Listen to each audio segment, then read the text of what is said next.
Vamos cumprimentar Marcelo Coutinho e Guilherme Cunha, ambos já na ponta da conexão. Coutinho, bem-vindo, bom dia, vamos para os gráficos. Bom dia, lindão, tudo bem? Bom dia pessoal, bom dia a todo mundo. Vamos lá, Leozinho. Bom, o mercado ontem foi uma alegria geral, o mercado abre hoje com leve baixa, 1,39,550.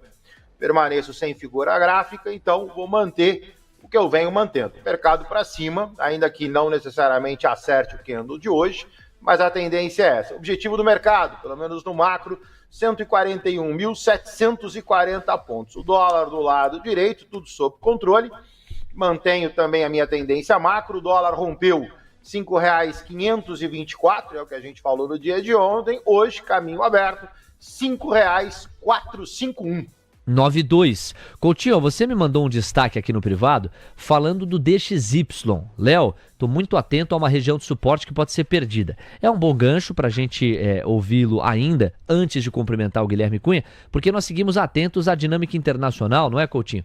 E ao noticiário do conflito entre Israel e Irã. E aí, deixa eu aproveitar esse gancho para colocar a tabela da volatilidade. Você já arma o gráfico de DXY.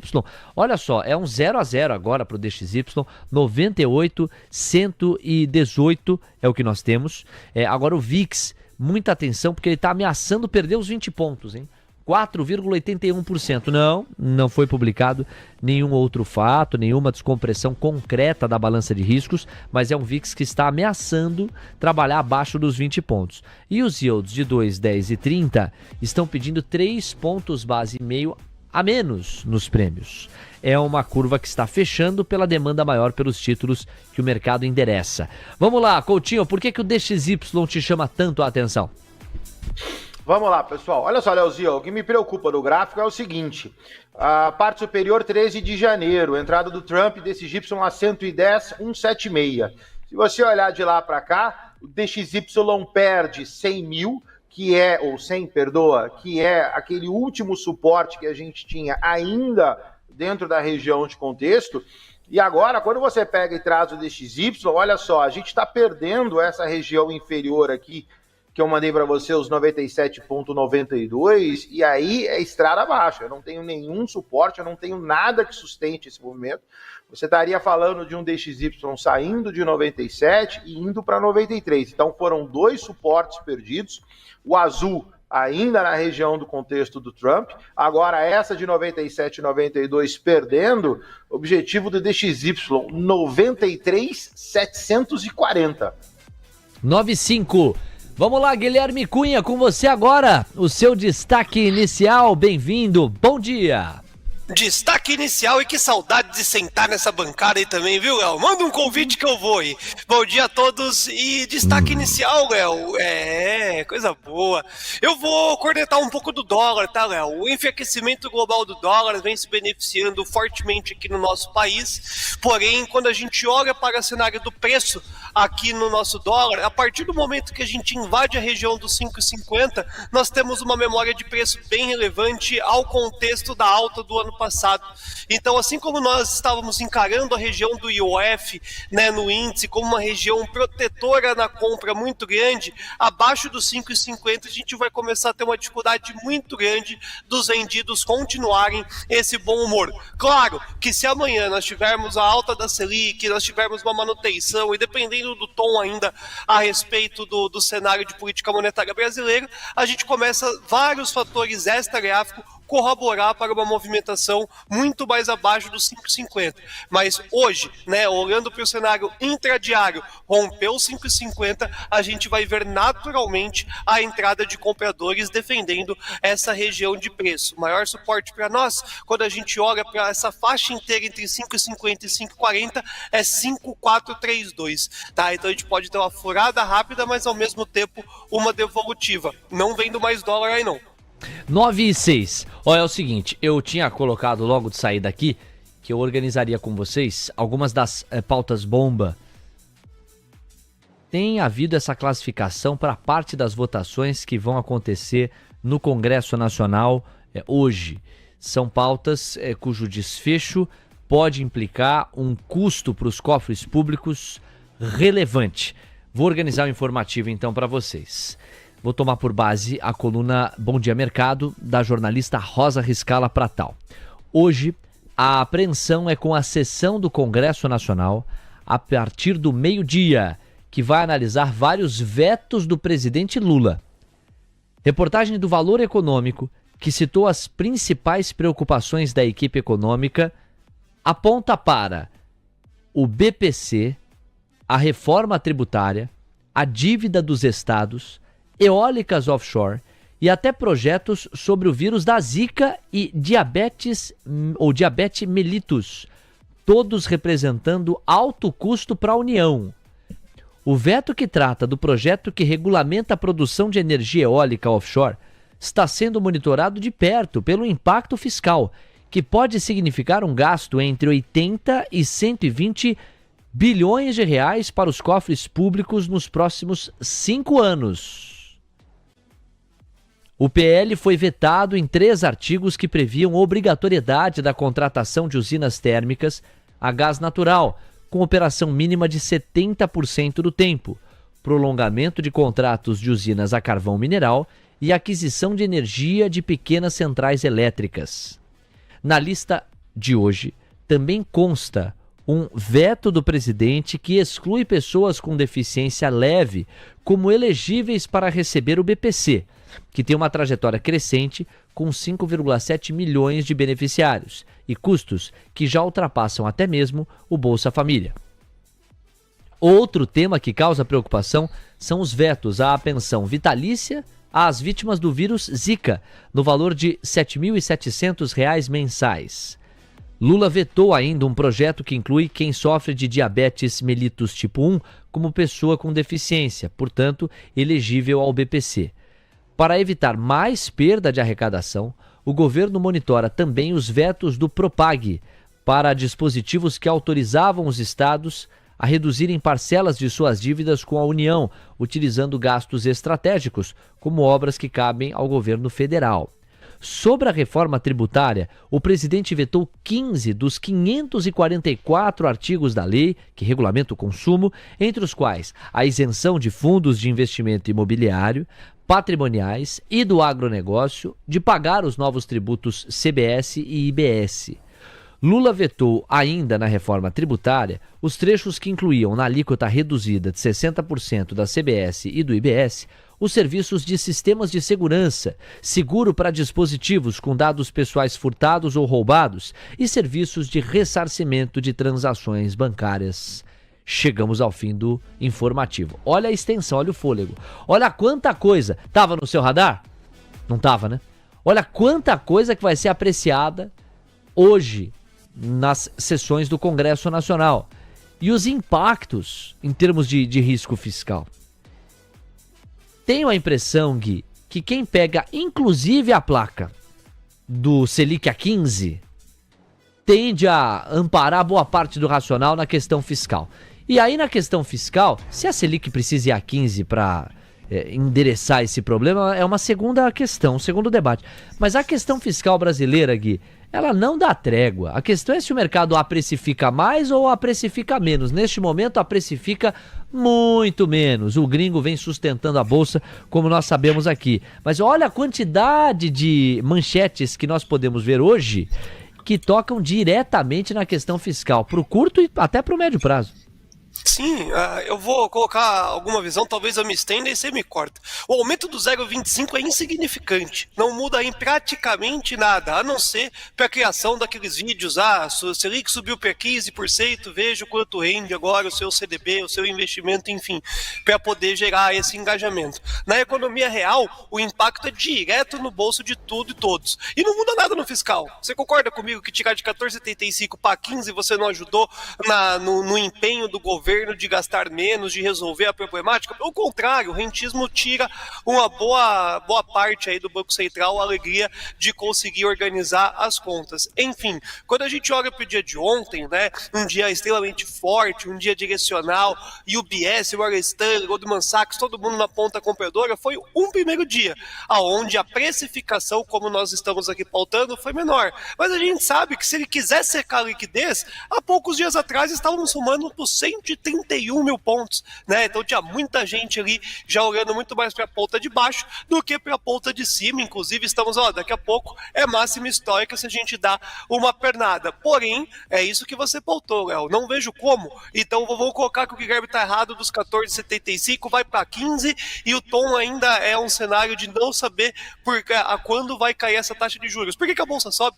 Né? Única e exclusivamente por fluxo, quando o gringo parar de apertar o botão, volta tudo na mesma intensidade. Então, para que isso seja consistente, para que essa alta seja agradável, não que eu tô de fora, tá? Estamos nas ações dessa vez e eu quero mais é que se exploda mesmo essa bolsa lá para 150 mil pontos. Mas, infelizmente, eu não consigo ver essa sustentabilidade, principalmente se a data de amanhã contemplar essa taxa de juros mais forte, não deixar claro a queda e o governo continuar colocando essas peripécias fiscais, porque o gringo não compra agora, mas quando ele decidir parar de comprar, de novo, volta tudo na mesma intensidade. Olha, em número absoluto eu concordo 100% com você, quer dizer, não é o 14,75% da Selic que vai resolver a questão fiscal e não é o 15% que vai resolver a questão fiscal. Então, nesse aspecto, eu estou contigo. Me parece relevante ela dormir em 14,75 ou 15 de amanhã para quinta-feira. Eu acho que a questão mais estrutural é o recado que o Copom vai dar à resolução fiscal em si. Porque uma coisa é parar em 14,75 e dizer vamos esperar. Outra coisa é parar em 14,75, mas revelar desconforto com o fiscal e endereçar ou sugerir que é preciso resolver estruturalmente isso, a fim de que haja condições conjunturais para que o juro volte a cair no Brasil. Uma terceira coisa é você subir a 15 e adotar o mesmo recado.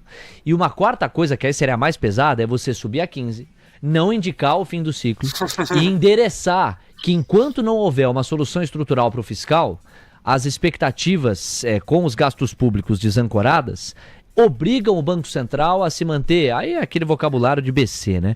Bastante atento, cauteloso, etc, etc. São os 4 cenários que eu consigo pensar, Gui. Então assim, eu tô contigo sim, em termos de número absoluto, não acho que essa alta de 25 pontos base, eventualmente, vai fazer uma grande solução. Eu tô muito interessado mesmo no comunicado de amanhã e na ata de daqui a uma semana, sobretudo para ver o endereçamento das questões fiscais, porque essas não têm a sustentação clara. A gente não consegue vislumbrar, Gui, um horizonte de uma relação saudável entre dívida e PIB ainda no Brasil. E o desconforto é óbvio que ele vai ser pautado, não tem como, porque é evidente, não tem como fugir dessa situação. O que a gente tem que pautar depois do comunicado, seja ele como for, Léo, é que não adianta nada também o comunicado botar o desconforto, porque o que vai mudar na essência realmente? A gente vai sair então de mais arrecadação para menos gastos? A gente não vai. Então eu tenho um filho hoje, por exemplo, de 7 anos de idade, se eu boto ele de castigo único e exclusivamente porque ele fez algo de errado, ele não aprendeu nada e tende a repetir o erro novamente. Agora, se eu coloco ele de castigo, explico e coloco as consequências, eu tento criar uma consciência para que isso não se repita. Eu acho que não dá mais tempo. Eu acho que esse é o X da questão. Não dá mais tempo de a gente falar assim, olha, o Banco Central junto ao governo subiu para 15 e eu só vou derrubar essa taxa de juros no dia que você colocar uma movimentação de gastos menor aí. Aí a devolutiva vai ser, a gente já sabe, mas olha onde está a inflação, olha os dados, então tem que baixar os juros. Então a gente vive num novo normal desde a pandemia até aqui, não é só Brasil, a gente está vendo isso nos Estados Unidos, a gente está vendo todo mundo querendo baixar os juros, sem com que tenha uma contraparte relevante, que é a parte da redução dos gastos. Isso uma hora a conta chega, tomara que não chegue então nesse semestre, né, seja uma bomba para 2026, mas esse Copom é tão importante pelo comunicado, mas o final da história todo mundo já sabe, não vai resolver muita coisa na ponta de Brasília, não.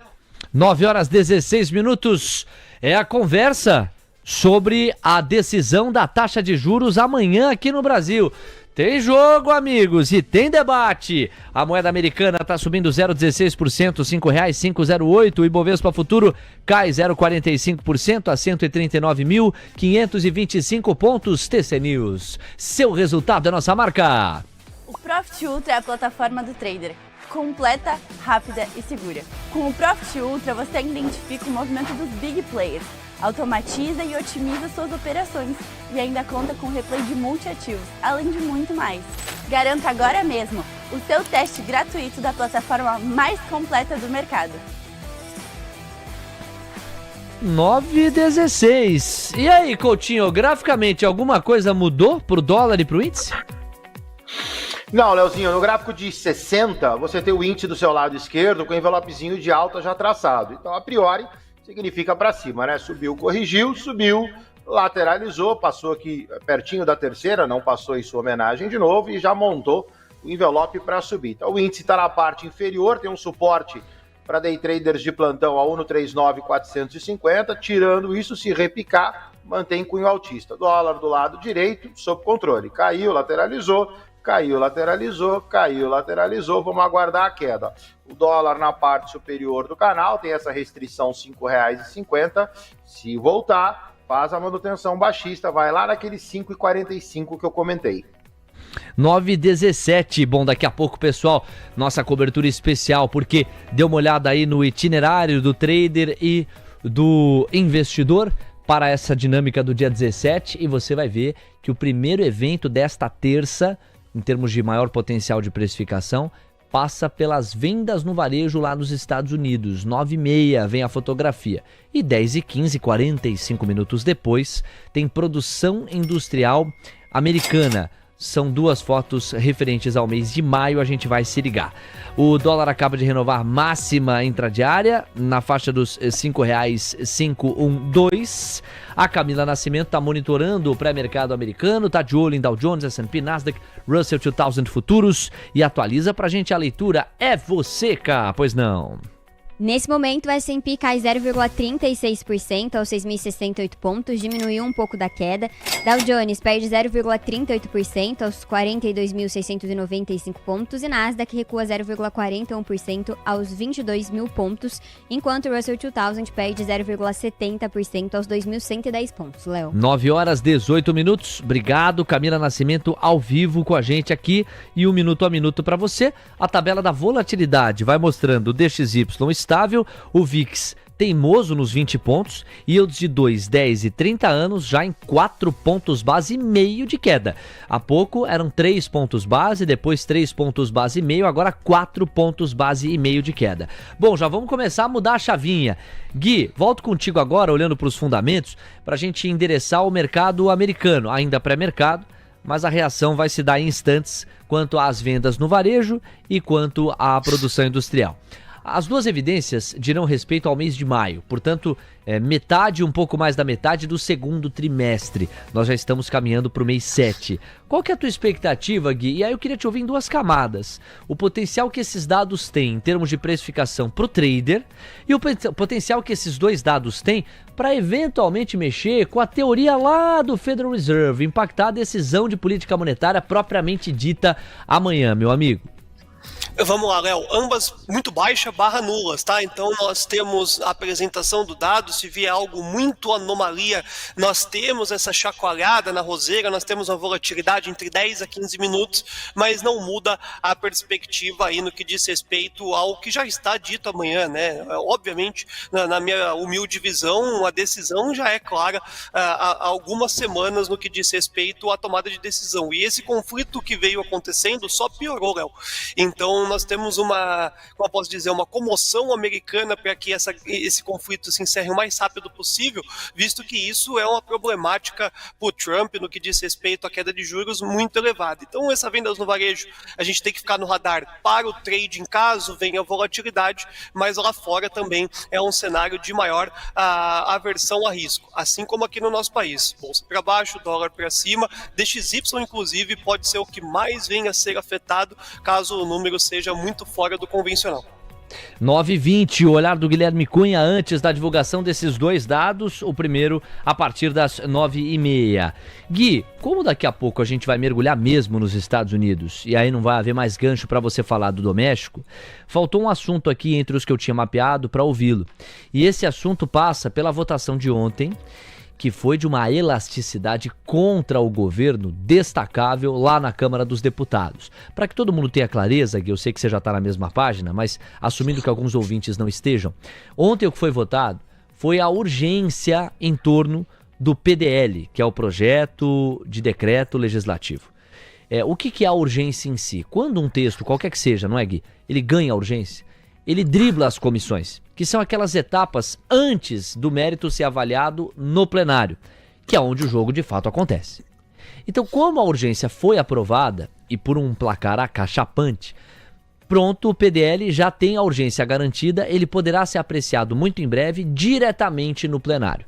Na prática, você pulou várias etapas, ou pelo menos uma etapa estrutural, para endereçar uma determinada pauta. Isto posto, o acordo a que se chegou entre Legislativo e Executivo foi o seguinte: o Legislativo chegou para o Executivo, Gui, falou assim: ó, eu vou votar urgência e vocês vão ver no placar o tamanho da discordância que temos em relação à agenda que vocês propuseram com o IOF.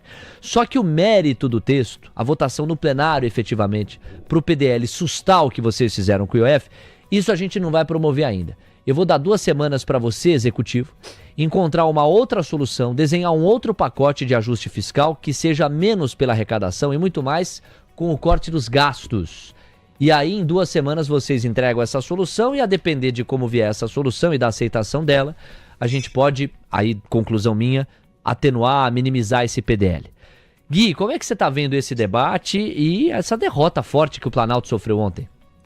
Péssimo, né, Léo? Porque até o puxadinho não está conseguindo ser colocado em pauta e, inclusive, aliviar oficialmente essa perspectiva do que já veio ser muito oneroso, que é colocar o IOF. Então, o IOF a gente pode chamar de puxadinho, né? A gente coloca ele, essa movimentação, para poder mascarar, colocar em pauta aí alternativas a respeito do pagamento das contas, até mesmo não acreditando que seria único e exclusivamente esse cenário possível, e mesmo assim ainda será com problemáticas, né? Tendo muita dificuldade. A gente já entendeu desde a transição de governo que essa gestão final, né, assim vamos se dizer, de Luiz Inácio Lula da Silva, essa terceira gestão já seria mais complexa, e agora no finalzinho, entre aspas, né, já estamos no segundo terço para o final da gestão, não conseguindo as aprovações. Tempos difíceis para Brasília, e inclusive isso tende, na minha visão, a também atrapalhar e impactar o cenário para a nossa Bolsa Brasileira no curto espaço de tempo.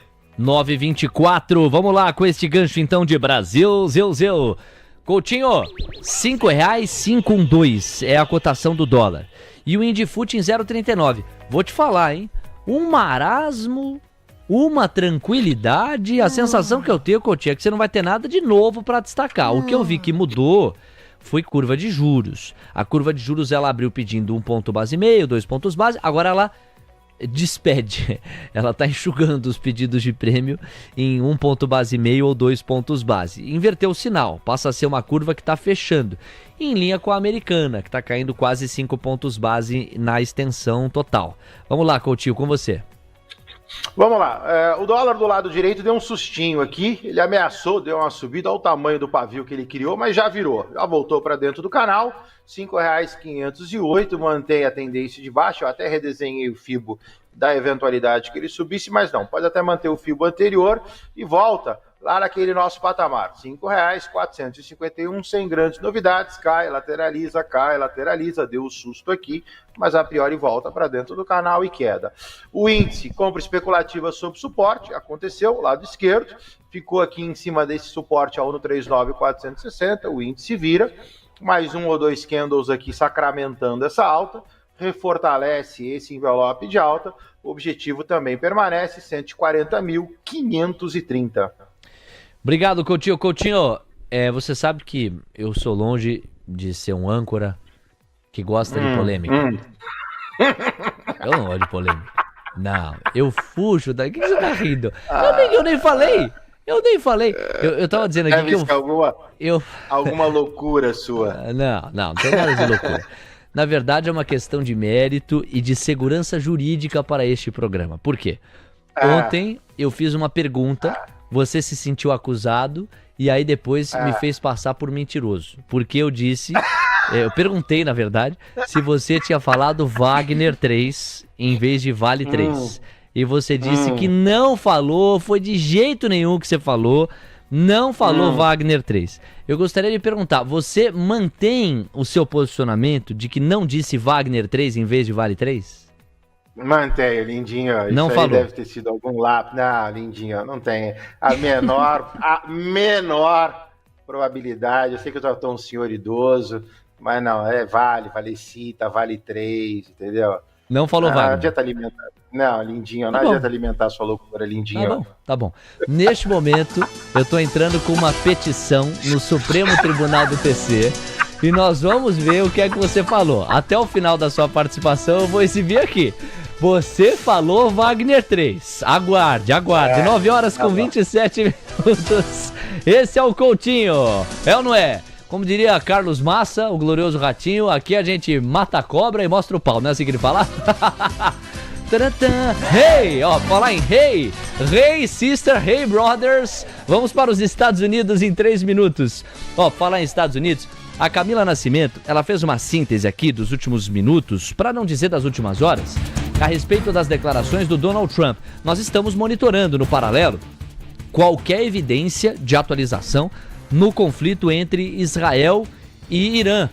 E o Donald Trump tem um papel decisivo, obviamente, nessa queda de braços, vem falando, vem trazendo posicionamentos ao longo das últimas horas. A Cá preparou uma síntese pra gente. Em que pé que estamos em relação à retórica do Trump neste conflito, hein, Cá? Você. Trump disse que poderia enviar o Witkoff ou o vice-presidente dos Estados Unidos, J.D. Vance, para se reunirem com o Irã. Witkoff, que é o enviado especial para o Oriente Médio dos Estados Unidos. Também falou que o Macron, quando disse que ele voltou do G7 para trabalhar em um cessar-fogo entre Israel e Irã, estava errado.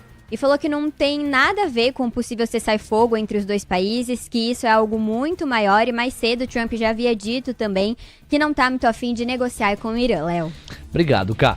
Uma síntese importante para todo mundo estar na mesma página e seguir avaliando esse minuto a minuto. Por enquanto, nenhuma outra grande atualização neste conflito.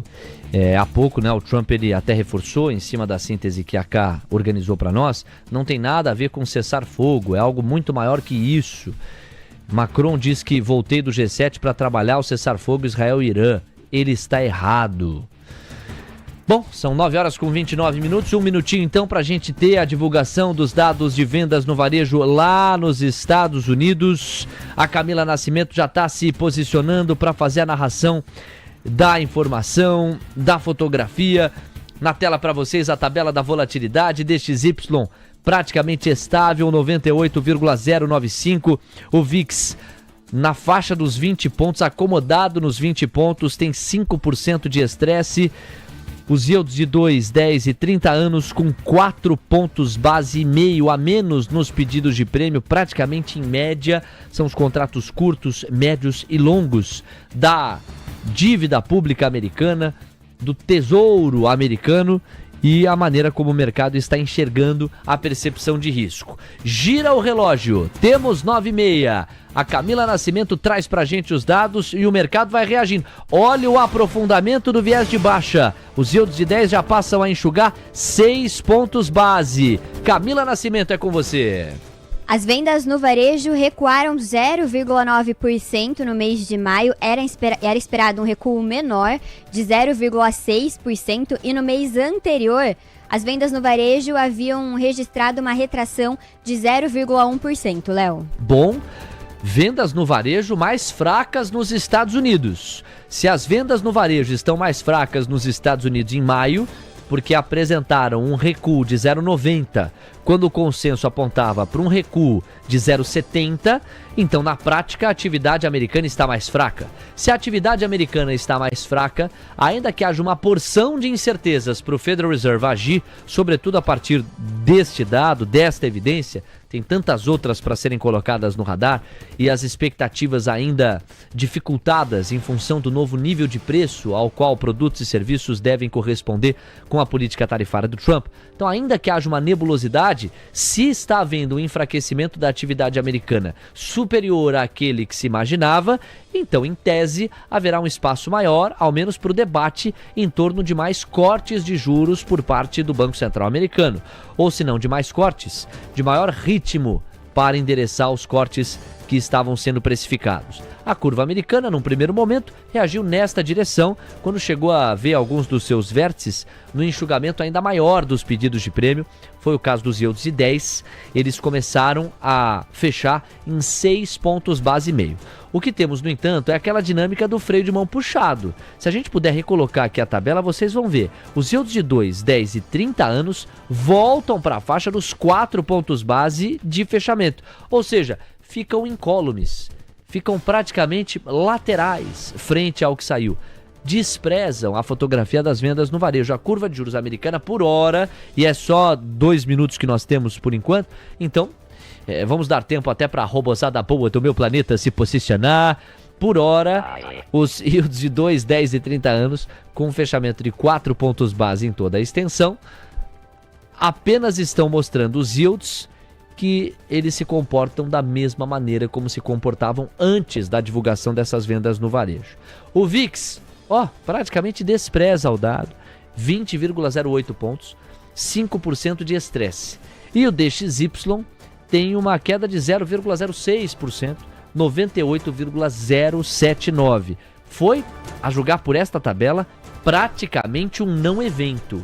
Vamos dar uma olhada com a K nos índices acionários do pré-mercado americano. É você, K.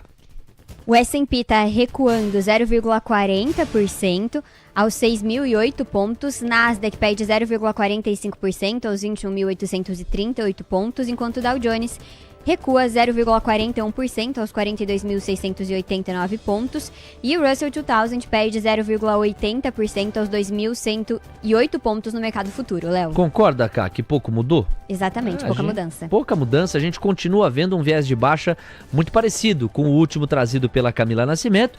Olhando para as 7 magníficas, Apple caindo 0,5, Amazon 0,6, Google 0,7, Meta 0,3, Microsoft 0,8, Tesla 0,7. Todos os papéis em queda, mas em proporções e em variações percentuais semelhantes àquelas que já vinham adotando antes da divulgação das vendas no varejo americano. E Nvidia é a exceção. Nvidia vai subindo 0,31%, tendo subido ontem quase 2%. Nvidia dormiu praticamente em $145, está avançando 0,34% no pré-mercado americano. Vamos lá com o impacto agora no Brasil. Você vai entendendo cada minuto. E a K já está indo atrás do release dessas vendas no varejo para entender de onde veio maior fraqueza no caso americano. Bom, nós temos aqui, pessoal, o Indifut praticamente na mesma proporção de baixa, 0,37% de recuo, 139.630 pontos. E o dólar, o dólar está subindo 0,18, R$ 5,509. Me parece também que é um dólar tranquilo frente a essa divulgação lá nos Estados Unidos. Nossa curva de juros segue enxugando em 3 pontos base e meio, 3 pontos base os pedidos de prêmio em toda a extensão da curva. É isso, amigos. Temos 9 horas com 34 minutos. Vamos pegar a síntese do que enxergou e de como analisou essa bateria de dados o Guilherme Cunha. E na sequência tem a atualização gráfica do Coutinho para a gente receber o professor Alexandre Cabral. Guilherme Cunha, com você, meu amigo. Qual que é a sua percepção? Entregamos mais uma cobertura. Diga lá. Muito obrigado, Léo Levati, e nós estávamos alinhados, né? Não tivemos nenhuma grande alteração no que diz respeito ao vendas no varejo nos Estados Unidos. Gerou até uma ondulação, uma volatilidade, principalmente lá fora, mas como nós havíamos pautado, Léo, cenário de oscilação, nada muda, nós temos ainda uma bolsa em um cenário de enfraquecimento / espera na decisão de política monetária na data de amanhã. Seguimos na ponta do preço e aguardando, inclusive, a abertura do mercado à vista para entender de fato o termômetro do nosso mercado para o dia de hoje. Um beijo do Cunha, até a próxima, fui! Tamo junto, Gui, obrigado. 9 horas com 35 minutos. Coutinho, você monitorou na unha o gráfico brasileiro do dólar e do índice enquanto saía a divulgação das vendas no varejo. Identificou alguma coisa? Não, nada, Léo. Monitorei aqui e monitorei lá fora, coloquei o gráfico de 4 minutos, não tem pavio, não tem nada. Dólar no 0 a 0 ali ainda, duelando nessa região de R$ 5,51, correto deveria ser a queda. O índice repicando, mas também no 0 a 0, como você falou, 139,610, suporte no 460, sem nenhuma alteração, Léo. Obrigado, meu amigo. 9h36, hora e vez de nós cumprimentarmos Alexandre Cabral na ponta da conexão. É a nossa próxima atração. Professor, bem-vindo. O que você está olhando aí? É o Esperance, não? O Chelsea tá nesse campeonato? Tá aqui embaixo. Eu pensei que tava lá em cima, tá aqui embaixo, ó. Aqui embaixo o Chelsea. Achei o Chelsea na tabela. Pra mim ele ia ser o líder. Eu tava olhando pra cima, não achei ninguém. Chelsea, sadinho sexta-feira. WA é melhor, Chelsea. 2-0 no campo. Ô, Cabral, posso te falar uma coisa? Se tem um medo que eu tenho, é o Flamengo ganhar. Não, eu não acho que vai ganhar, mas se ganhar, o maior medo que eu tenho é o grau de malícia que você vai adotar na nossa conversa semanal. Vai ser assim 2 semanas vindo com a camisa social que eu tenho do Flamengo, porque eu vou estar aqui, tá social, porque senão rola recadinho. Então, eu vou vir todo social com a camisa do Flamengo. É isso aí, só digo isso. Que Você vai fazer o seguinte, Chelsea, não era Chelsea o Malvadão? Cadê o Chelsea? Bom, chega. Ainda bem que é sexta, se perder de 5-0, sábado, domingo, até terça. Não, chega desse negócio de Mundial de Clubes, porque eu não tô nem acompanhando, meu time não tá lá, então ó, tô zero interesse.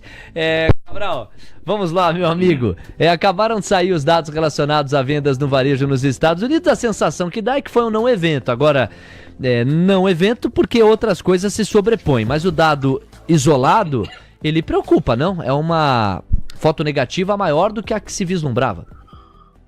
E abril revisado para baixo, tá? Abril saiu de mais 0,1 para menos 0,1. Revisão pequena, mas foi para baixo.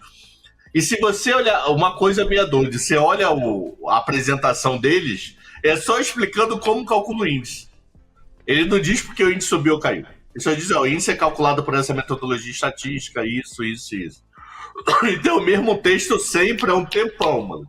Aí você consegue só via tabela tentar entender os números.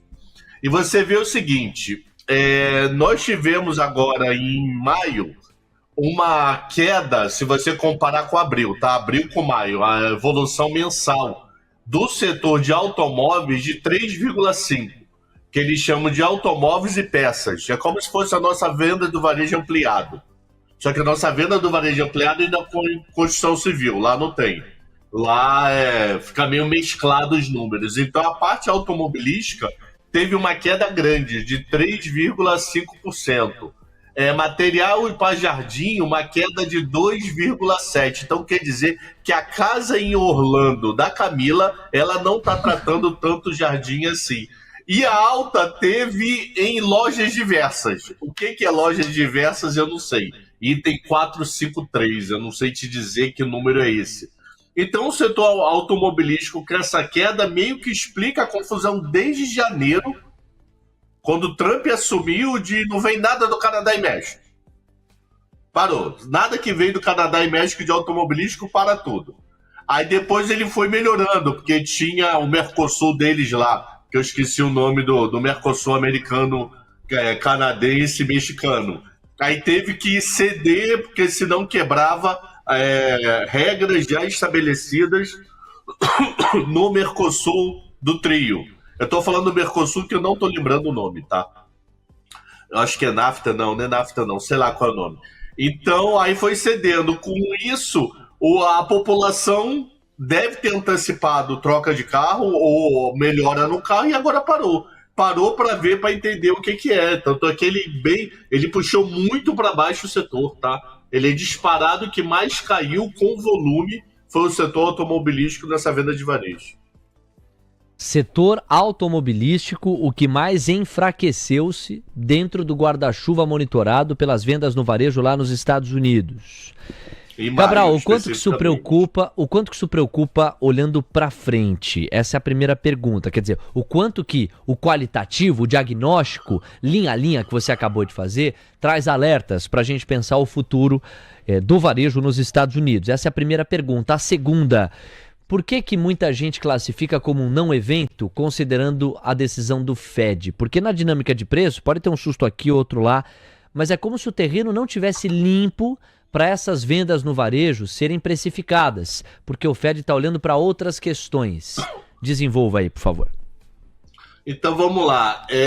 Venda do varejo, setor de carro. Pode ser parte juros, devido a financiamento, os juros ainda continuam muito alto. Retarda o consumo para poder, meu Deus do céu, comer com a esperança que esses juros venham a cair e fique mais barato a venda de carro. Mas se você for ver no mês anterior, esse número foi uma queda de 0,6%. Então, a grande piorada foi na virada de abril para maio. Eu acho que esse abril para maio foi a grande confusão que deu na China.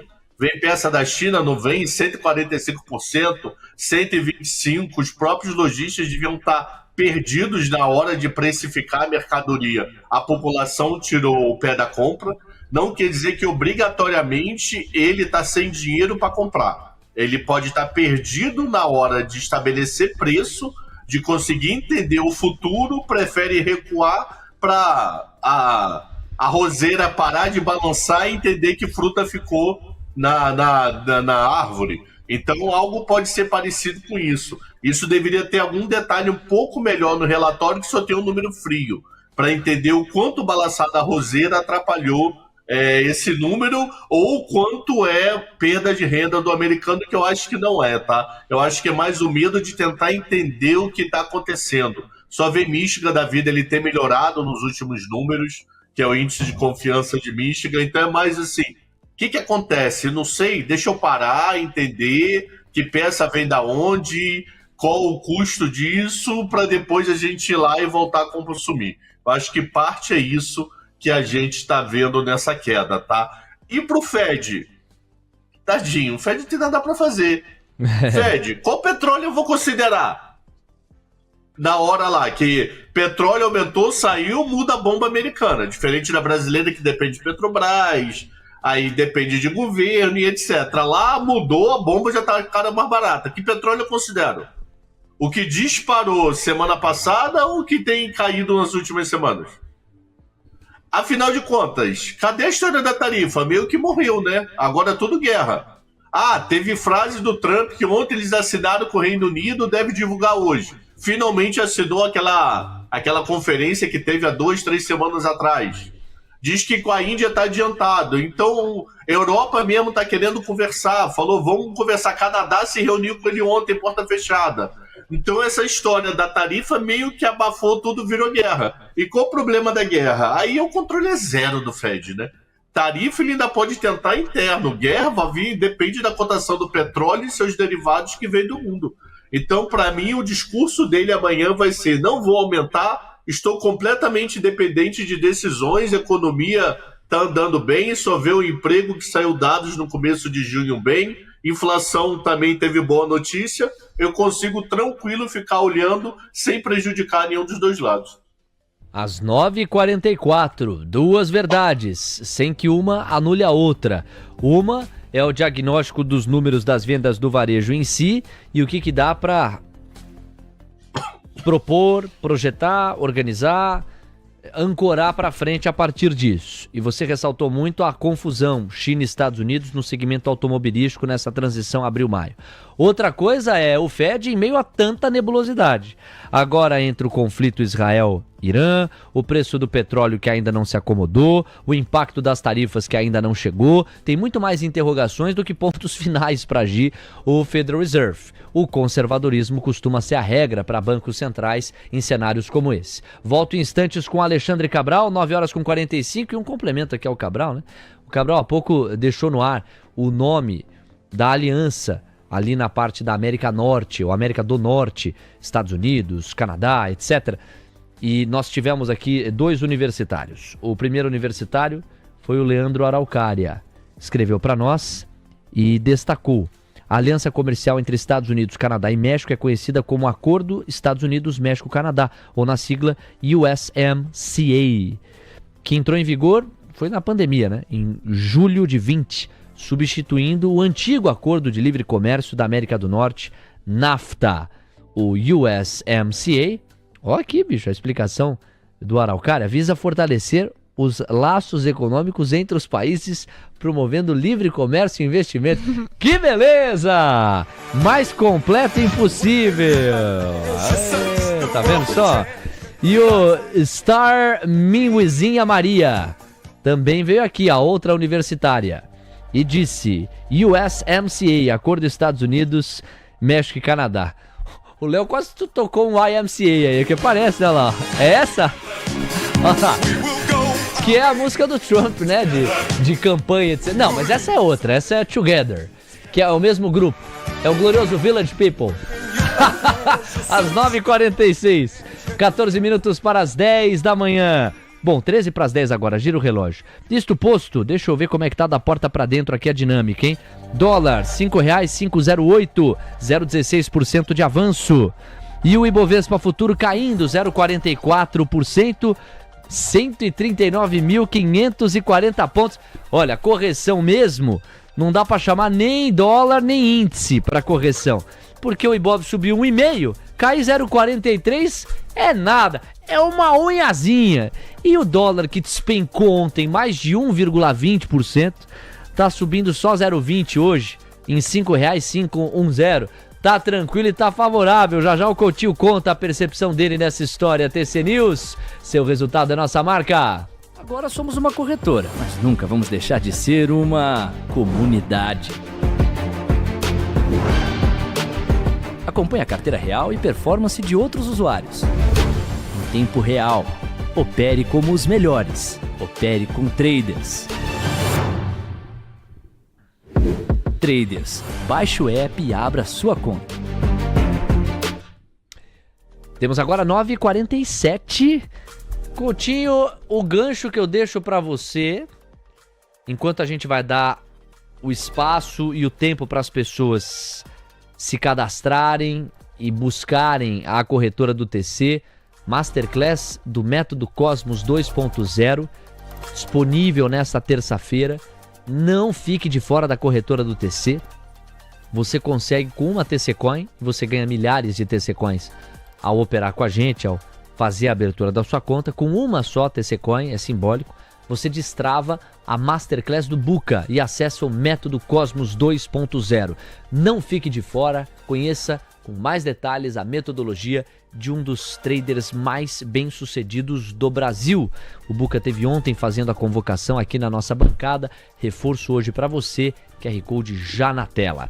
Bom, Coutinho, é o seguinte, inclusive a gente vai fixar no chat do YouTube também o caminho para você abrir a sua conta. Fechado? Caminhos não podem faltar. Na descrição da transmissão já tá lá. Então, Coutinho, o dólar em 0,17, o Ibovespa Futuro em 0,46. O primeiro em alta, o segundo em baixa. Fazia tempo que você não pegava um mercado de futuros tão marasmo como esse, hein, Coutinho? Praticamente não tem mudança, ou vai dizer que tem, graficamente? Não, mudança em valor absoluto não tem, mas tem um detalhe que os olhos percebem. Olha só, no caso do dólar, que a gente vem cantando baixa, o dólar montou aqui um pequenininho envelope de alta. Então o dólar não cai e monta uma figura que começa a jogar para cima. No caso do índice, de acordo, se o valor absoluto está no 0 a 0, só que, de novo, para bons olhos, você tem um envelopezinho de baixa montando no índice. Então, a gente estava cantando o índice para cima, dólar para baixo, apesar de estar no 0 a 0, o marasmo ele vai construindo o envelope. Então, day traders de plantão, fiquem atentos, porque o discurso do dólar para baixo, o índice para cima, começa a se alterar. Então fiquem atentos aí, ou na inversão da operação, ou da eventualidade de utilização de stop loss. Daqui a pouquinho, mercado à vista pra galera. Alexandre Cabral, volto contigo. A gente falou das vendas no varejo, daqui a pouquinho tem produção industrial americana, falamos também do Fed, tá na hora de te ouvir. E pra nós aqui do Manhã TC News, será a última chance de você falar antes da decisão de amanhã, tá na hora de te ouvir sobre Copom. 14,75 ou 15%. Cabral, o mercado tá precificando a Selic a 15, meu amigo, diga lá. Então, tá uma loteria do caramba, né? Porque ó, o cupom agora aqui, ele tá dizendo, peraí, que eu perdi você, achei você de volta.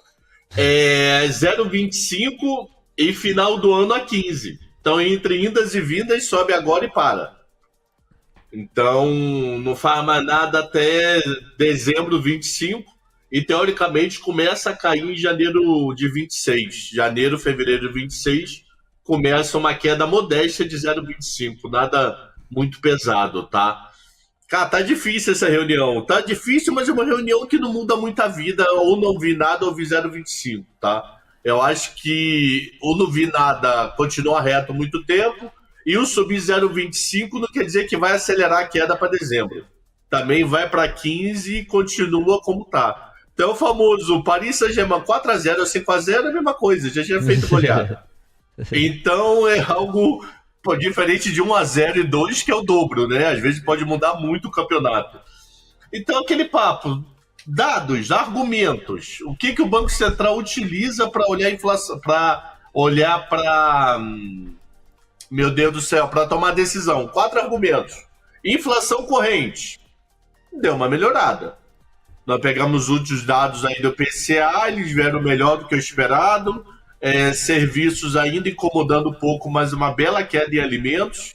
A FIP, acho que foi a FIP que eu vi ontem, hoje, já está também com alimentos com deflação. Um dos IGPMs da vida, um dos IGPs, né? Um dos IGPs continua com queda e deflação. Então a inflação corrente deu uma melhorada, isso pode ser um argumento para o 14,75. A inflação futura nem tanto. Como assim, Cabral? A inflação de 25 melhorou pra caramba. Saiu de 5,53 no último Focus pré-reunião para o Focus de ontem para 5,25. Mas para 2026 não muda. Ah, melhorou? Melhorou. Saiu de 4,51 para 4,50. Mas nem quem tem o maior toque do planeta vai dizer que melhorou. Então você tem inflação corrente melhorando, mas a inflação futura, que é a ancoragem que ele tanto fala, não saindo do lugar. Ele não melhora. Ela não piora, já é um avanço. Esse não piorar pode ser o argumento para 14,75. A não piorada desse número para frente. Mas quem defende 15 fala, viu? Por não ter melhorado, que aí mesmo que ele tem que pegar pesado nos juros para ver se esse 4,5 cede. Então tem argumento para os dois lados. Eu ainda acredito em 14,75. Mas se vier 15, não vai ser aquele papo, oh meu Deus, o que o Banco Central tá vendo que ninguém tá vendo? De boaça se vier 15, como de boaça 14,75, que eu ainda acredito, tá? Então significa que a inflação atual deu uma melhorada. A expectativa de inflação está lateralizada. Então eu tenho argumento para 14,75 na atual, e eu tenho argumento para 15 na expectativa futura. PNAD e CAGED continua bem forte, não tem dado respiro. Ah, dá um respiro de 0,10 no relatório trimestral, 0,15, mas longe do respiro ideal para segurar consumo. Então, esse é o argumento para 15. Você ainda tem CAGED e PNAD forte. Você pega o IBCBR de ontem, ele deu uma aliviada, 0,20. Mas não é nada aquela mega aliviada. Então, também seria um argumento para 15, porque gostaria de ver o IBCBR negativo. Sim, o Banco Central Brasileiro, diferente do americano, tem uma pequena vantagem política monetária. Ele pode maltratar a economia que a vida dele segue. Lá ele tem emprego e inflação, né? Então, seria um argumento, olhando para o IBCBR, para manter 14,75. A economia já está cedendo, mas o pessoal do 15 fala, mas ainda está positiva. Então eu acho que tem argumento para os dois. Minha ficha é 14,75. Mas se vier 15, ok, tranquilo, pode me sacanear à vontade, mas não muda a vida de ninguém, tá? O que eu achei legal da tua exposição é que você acabou de provar, por A mais B, que tem embalagem para as duas decisões. Dá para embalar 14,75, dá para embalar 15%. O que não tem dado para embalar é a questão fiscal brasileira, não é, Cabral? Desde janeiro nós não tivemos qualquer melhoria estrutural em relação à dívida PIB aqui no país. E a gente não consegue ancorar as expectativas nessa seara. E a cada dia que passa, fica a sensação de que não vamos ancorar mesmo. Vai ficar para 2027 esse debate. É isso mesmo? É isso mesmo. Quer dizer, isso mesmo eu não sei, né? Uma coisa que eu não sei se você viu, não sei se foi na Rosa, ou em algum local que eu estava lendo hoje, falando da festa junina. Sim, que vai interromper os trabalhos. Lá vai ter trabalho por causa da festa junina, a bancada do Nordeste sobe, né? Ah, o outro aí doido pra ir pra festa junina pra dançar. Olha a cobra! Ah, então tá bom. Quem é o chefe dessa praga, hein? Você? Quem é o quê? Vai direto do maluco do outro lado do vidro. O Léo Pinheiro, ué. Quem é o chefe dele? O Léo Pinheiro já é o chefe, meu amigo. Ninguém acima. Ele é direto do Buca? Então tá bom. Então fechou. Então voltando aqui, tá todo animadinho. Feriado quinta. Vai meter fácil atestado sexta. Fácil. Já tô. Mercado futuro já testado. Então, seguindo. Então, o Congresso ontem assustou. Eu não esperava esse 34697. Eu juro que eu não esperava essa pancada. Só ficou nos 97 muito à base do governo, raizão, que é os filhotes do PT, né? Que é o pessoal que saiu do PT para formar outros partidos. O resto foi a própria base do governo de ministério e votou contra o governo.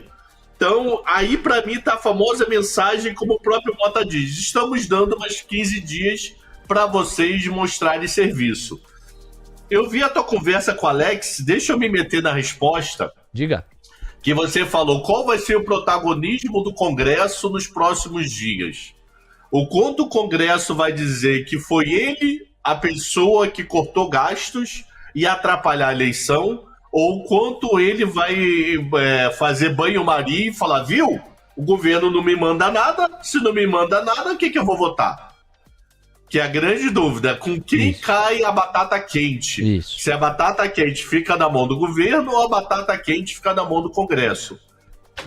Hugo Mota, pra mim, tá com um cara que vai esticar a corda ao máximo que puder pra queimar o governo pesadamente, dizendo, viu, ele não tá mandando reforma, viu, ele não tá mandando reforma, viu, ele não tá dando reforma, e dá uma de Rodrigo Maia, tentar virar um salvador da pátria, viu, eu tive que cortar gastos, essa notícia não é boa para o Brasil, mas é melhor para o futuro do Brasil. E se fizer agora, um ano antes da eleição, cai no vazio.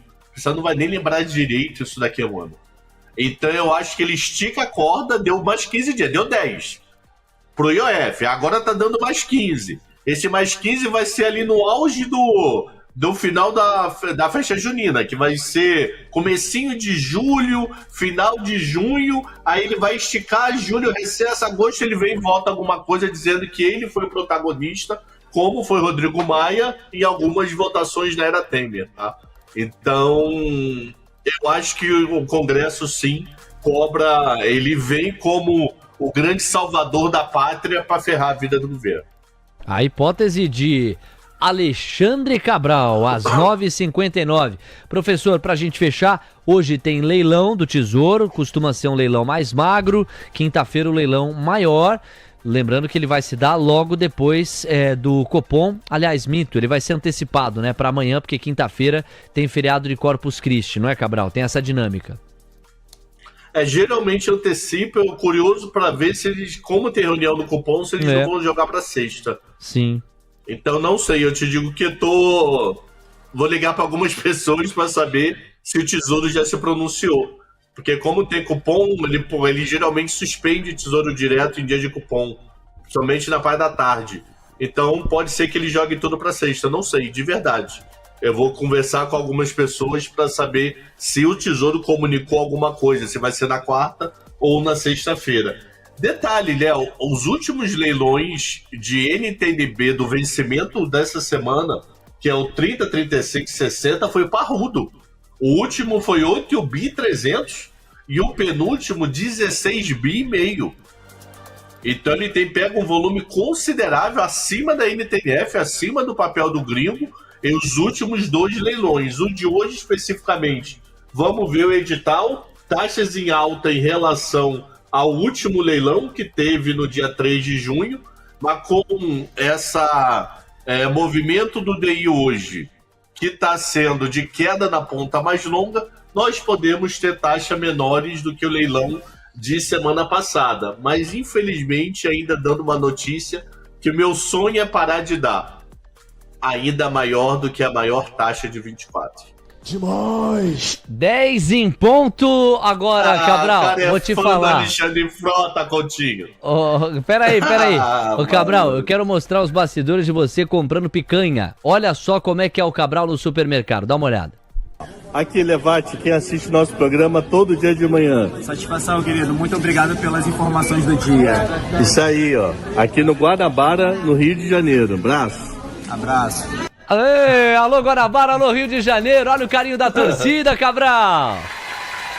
Sábado à noite, eu voltei domingo para São Paulo. Aí sábado à noite eu fui fazer a última compra com meus pais. Que, 89 anos, ele tá mais lento. Aí eu vou lá... Pego o último dia, garanto pelo menos 15, 20 dias de compra pra eles.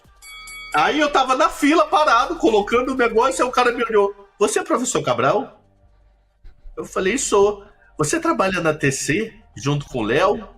Eu falei, trabalho. Poxa, eu assisto você, não sei o quê. Aí eu te ligava e você não atendia a ligação, viu? Aí Cabral sábado, que se dane essa porra, não vou atender. Eu não estava perto do celular, professor, senão eu teria atendido com prazer. Mas você não pegou o nome dele? André, Obrigado. ele falou que assiste todo Valeu. dia, ele deve estar aí, porque ele trabalha à tarde no supermercado.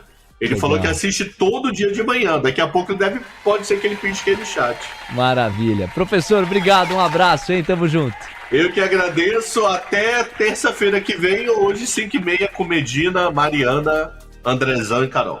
Valeu, esse é o Alexandre Cabral. André, direto do Rio, obrigado, meu irmão, valeu, que bom ter você na nossa audiência, bacana, espero que a sua vida continue evoluindo. Temos 10 horas com 2 minutos, se liga nos destaques do Mercado à Vista, cuja cobertura está começando.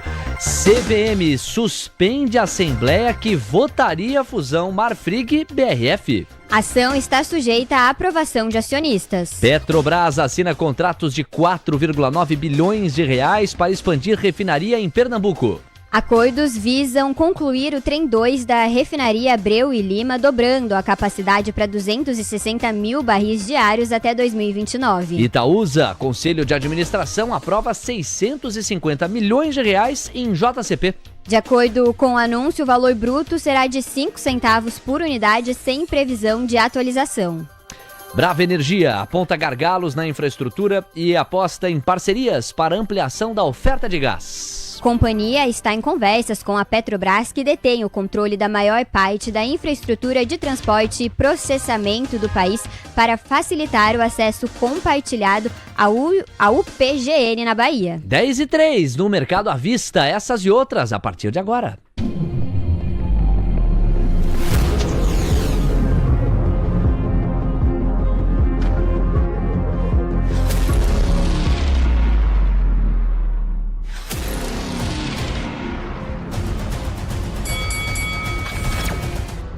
Dez e 4, Ibovespa, máxima intradiária. Neste momento o Ibov briga com o Indifut. Olha pro Indifut e diz, não sou não.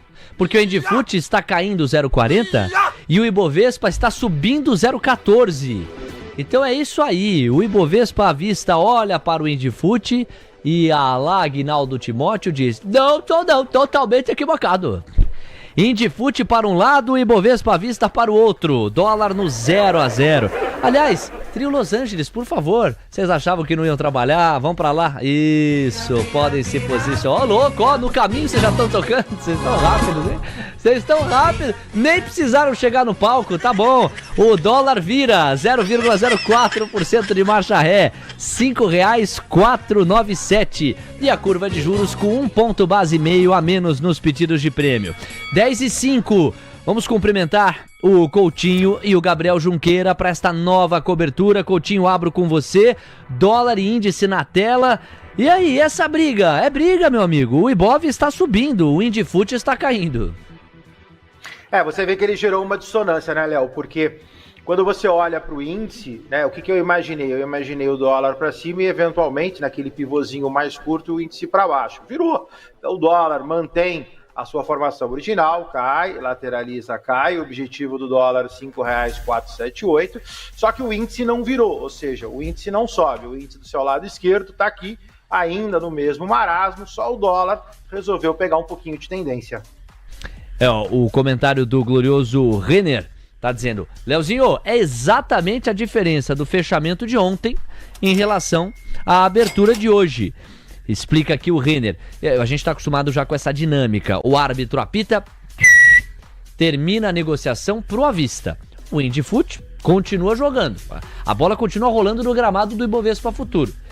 E aí nós temos o Indifut num recuo de 0,44, enquanto o Ibov está avançando 0,12%. Amigos, já estamos vendo alguns papéis se destacando, mas eu vou preferir pedir o destaque inicial do Gabriel, porque tem muito papel em leilão ainda, tanto entre as blue chips quanto na composição do Ibov. 10:06. Alô, Gabriel Junqueira, o seu destaque inicial. Bem-vindo e bom dia. Bom, muito bom dia, Léo, bom dia, Coutinho, bom dia, Camila, bom dia, pessoal. Bom, o mercado abrindo hoje aqui um pouco mais tranquilo do que a gente viu ontem, né? O Ibovespa teve um dia daqueles muito positivos na sua segunda-feira, e isso animou o mercado, mas mesmo assim, Léo, o destaque ele continua numa curva de juros que numa semana de Copom segue numa certa estabilidade, né? Então a nossa curva aqui, principalmente os vértices longos, estão fechando um pouquinho. O dólar, né? Alguém tem que acordar ele, porque ele está dormindo faz muito tempo, né? O dólar já baixou ali de 5.500, né? Já está em 5.497, está caindo aí, mas não está mostrando mais força nenhuma, né? E alguns papéis que performaram muito bem, principalmente as small caps, dando uma realizada hoje. Destaque fica com Simpar, né? Simpar está caindo quase 1%, ela chegou a subir bastante no pregão de ontem, não só ela, como todas as suas subsidiárias, a Vamos também, até mesmo a Randon também caindo um pouquinho, enfim, um pouquinho de realização em alguns papéis que tiveram um pregão de segunda-feira muito, mas muito positivo. O destaque acaba sendo também, Léo, que esse movimento ele é natural. Vejo um Ibovespa que ele mostra muita resiliência e uma dificuldade tremenda de inverter essa tendência de alta para uma tendência de queda, o que pode deixar a gente sonhar com o Ibov talvez nos 140 mil pontos no final dessa semana, Léo. Boa provocação do Gabriel Junqueira, lembrando que é uma semana truncada, ela tem lombada, não é? Quinta-feira feriado, sexta-feira emenda, estamos aqui na sexta-feira, normalmente tem bola rolando no mercado, tem TC News, vocês já sabem qual é a nossa verdade absoluta, o nosso mantra. 10:08, mas quem sabe um Ibov a 140 mil pontos, não estamos longe disso. Pelo contrário, né? A gente está agora com 139.200, ainda que haja uma realização, que a gente venha a ver esse Ibov em 138.500, 138.700, mesmo 138 para 140 mil, uma distância muito menor do que aquela que já houve um dia. Temos 10:08, amigos, temos já a condição de fazer aquele passeio geral. Ambev está praticamente no 0-0. B3 sobe 0,20, mas vai renovando mínimas, perdendo fôlego. Banco do Brasil cai 0,6, Bradesco sobe 0,12, Itaú está no 0-0, Santander caindo 0,40. É um setor financeiro de lado ou para baixo. Quarteto de ferro. Uma alta ontem não tão fundamentada, para não dizer em zero fundamentar, porque o minério de ferro está amarrado. O cenário para pensar commodities metálicas, difícil. Vale disparou mais de 3%, muita gente não entendeu nada, eu até provoquei no final do programa, ainda pedi, falei, Vale, me conta, por que sobe? Por quê? E não veio resposta. Nós estamos vendo uma realização no quarteto de ferro, mas uma realização cuja variação percentual é tímida frente ao que foi a alta de ontem. CSN cai 1,5%, Gerdau cai 0,4%, Uzi Minas cai 2,7%, aqui sim, e Vale cai 1%. Vamos seguir aqui com o Eletrobras, praticamente 0-0. Embraer caindo 0,9, ontem avançou muito firme. Aí você tem Magalu caindo 1,5, Petrobras avançando 1,5, direção oposta. Aliás, hoje o segmento do petróleo está se apreciando mais. Suzano caindo 0,3 e VEG no 0-0. É assim que nós estamos.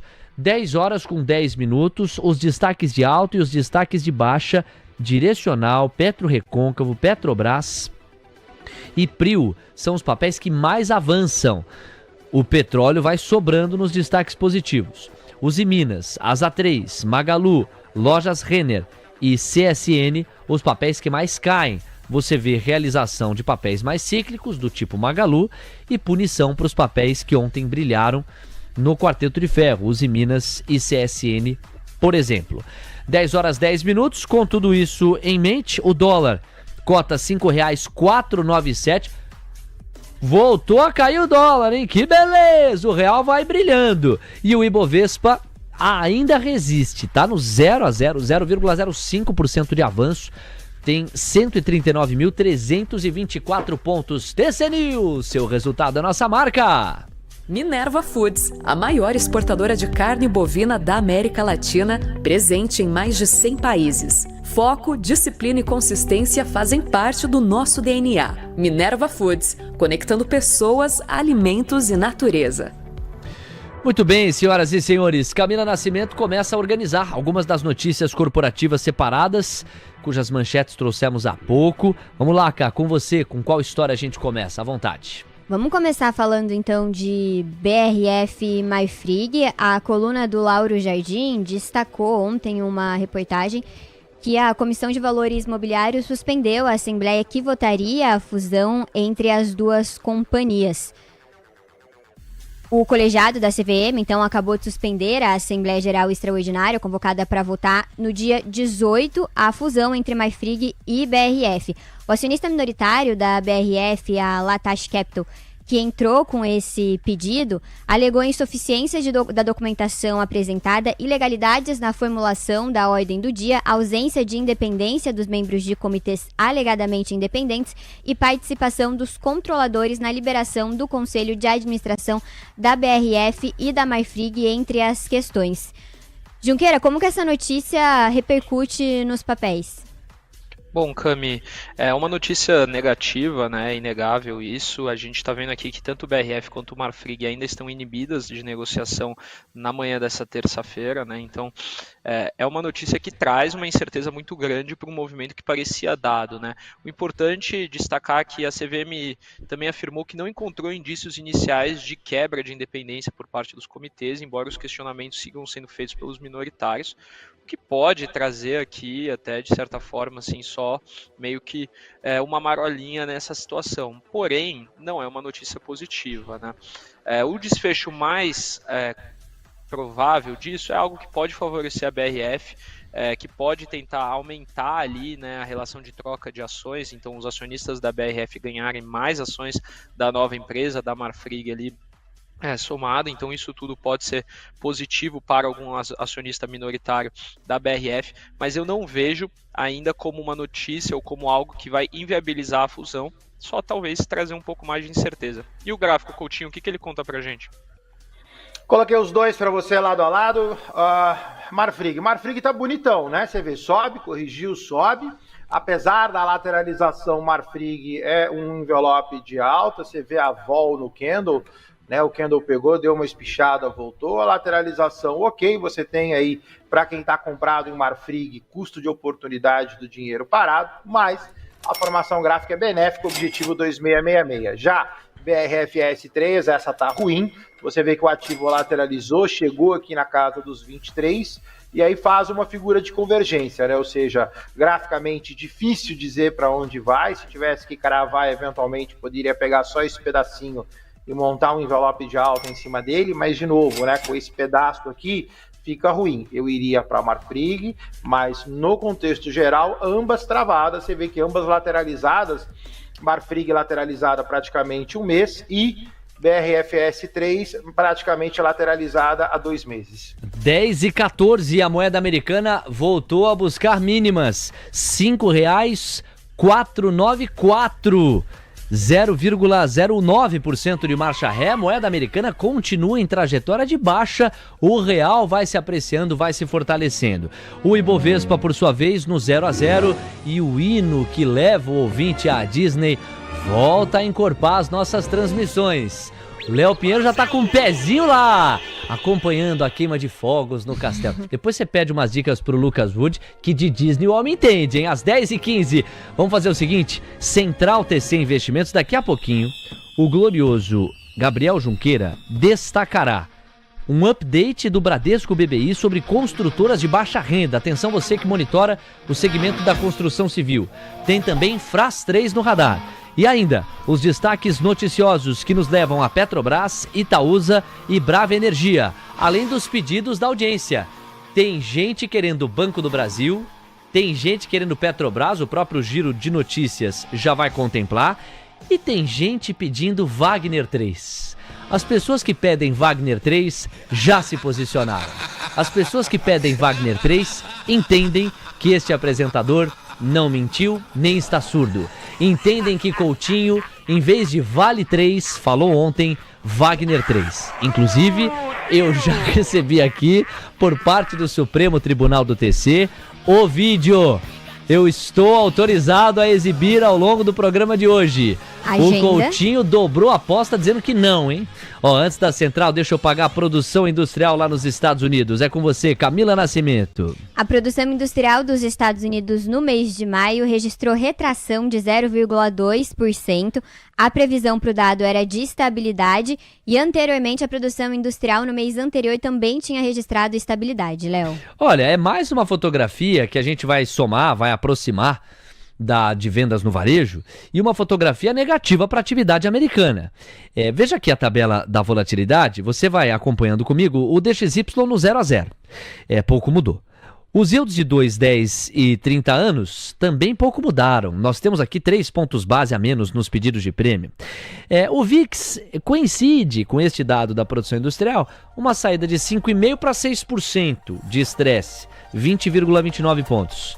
De novo, amigos, me parece que o ambiente está amarrado para a precificação destas evidências, que quando isoladas, mostram sim o enfraquecimento da atividade. As vendas no varejo pioraram mais do que imaginado, a produção industrial não veio no 0 a 0, ela veio em terreno negativo, não estava no radar. Vamos fazer o seguinte, Cá, pré-mercado americano ainda, faltando 13 minutos para a abertura do Avista. Traz pra gente a fotografia de S&P, Nasdaq, Russell 2000 e Dow Jones Futuros. O S&P segue em queda, recua 0,49% aos 6.003 pontos. Pouca alteração, Nasdaq também pouca alteração, recua 0,57% aos 21.811 pontos. Dow Jones perde 0,57% aos 42.622 pontos. E Russell 2000 recua 0,97% aos 2.104 pontos, Léo. 10h18, obrigado. Então vamos lá. Da porta para dentro, houve alguma repercussão?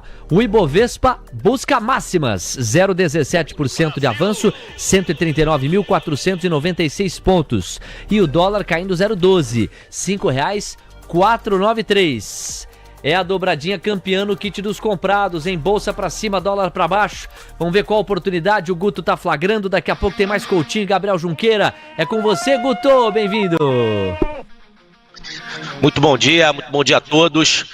Vamos lá, galera, vamos falar aqui de Banco Pactual, BTG, né? BPAC 11. Olha só, ele tá num gráfico totalmente lateralizado. Deixa eu botar para vocês. Vamos lá. Totalmente lateralizado, né? Então sobe, lateraliza. Cara, querendo romper, tem tudo para dar continuidade. Quem tá comprado, tá bem comprado, tá? Então, o que a gente pode fazer? Tá chegando resistência, o Ibovespa, a gente não sabe se pode voltar, já tem alguns bancos voltando, né? Voltando a subir, fazer novas máximas. E aí a gente vai indicar para vocês um seguro, né? Qual seguro eu vou mostrar para vocês? É uma put, tá? A put que eu estou falando com vocês é a BPAC Sapo, letra S, 421, tá?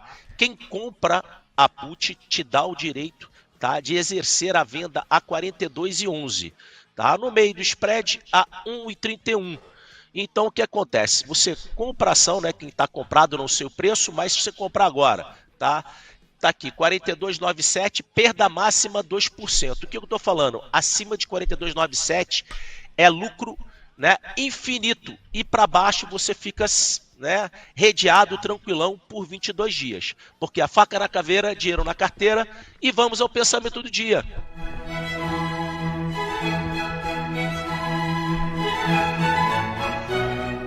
Tonho da Lua, para de fazer cagada se você tá perdido e sem objetivo bem definido, por favor. Putz a vida, calma aí, Gutão, com calma. Ok. Em tempos de caos, o silêncio é estratégia, não covardia.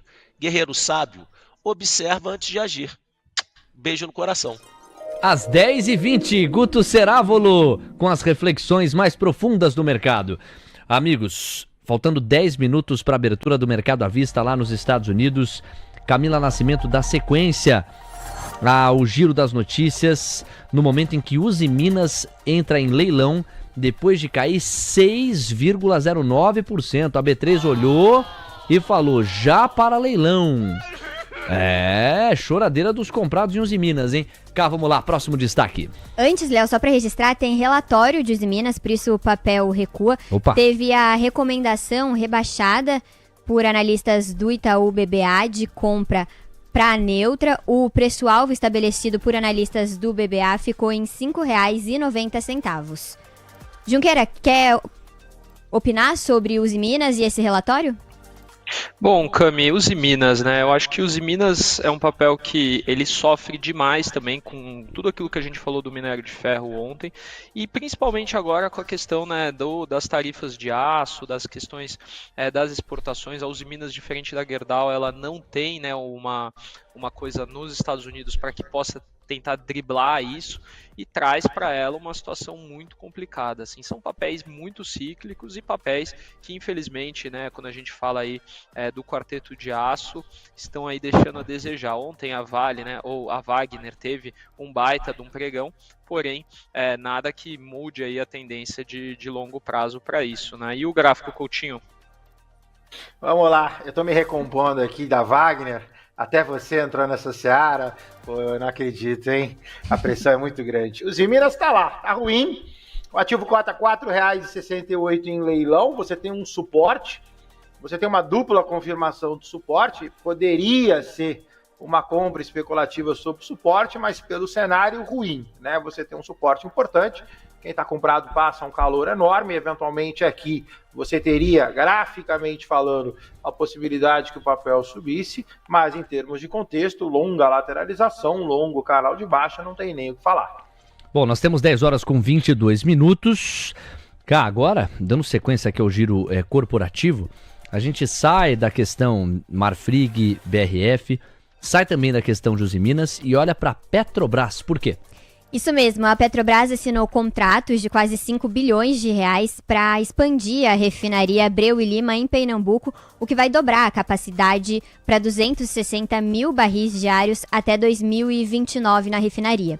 E esse é um projeto que já está no radar do governo Lula há muitos anos. A refinaria Abreu e Lima entrou em operação em 2014, mas com apenas da capacidade prevista. O projeto inicial previa a construção de 2 conjuntos de refino com capacidade total de 230 mil barris por dia, mas a segunda unidade da refinaria teve as obras paralisadas em 2015 depois do início da Operação Lava Jato.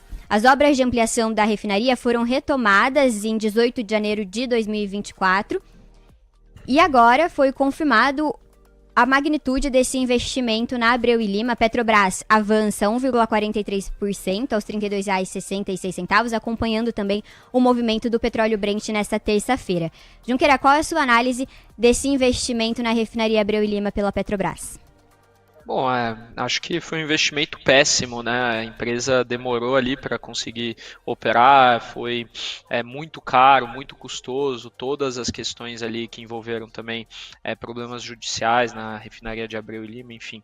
A Petrobras, ela toda vez que faz essa alocação de capital, ela é bastante questionável, né? Então, a indústria naval, indústria de fertilizantes, enfim, tudo que ela faz além da sua atividade core, que é a extração e o refino do petróleo, acaba trazendo aí resultados ruins para a empresa. Hoje ela está tendo um dia mais positivo.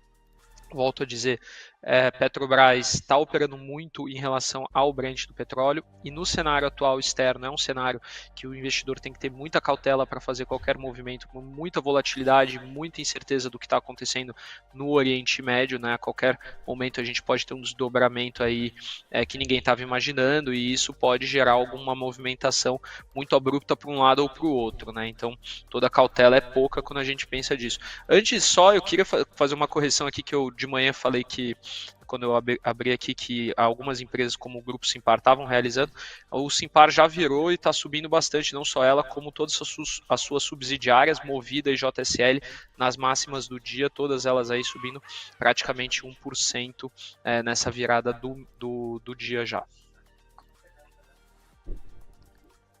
Coutinho? O gráfico está ruim, você olha aqui, você tem uma lateralização que permaneceu aqui abril 25 até junho 25, Petrobras nos últimos 3 dias sai.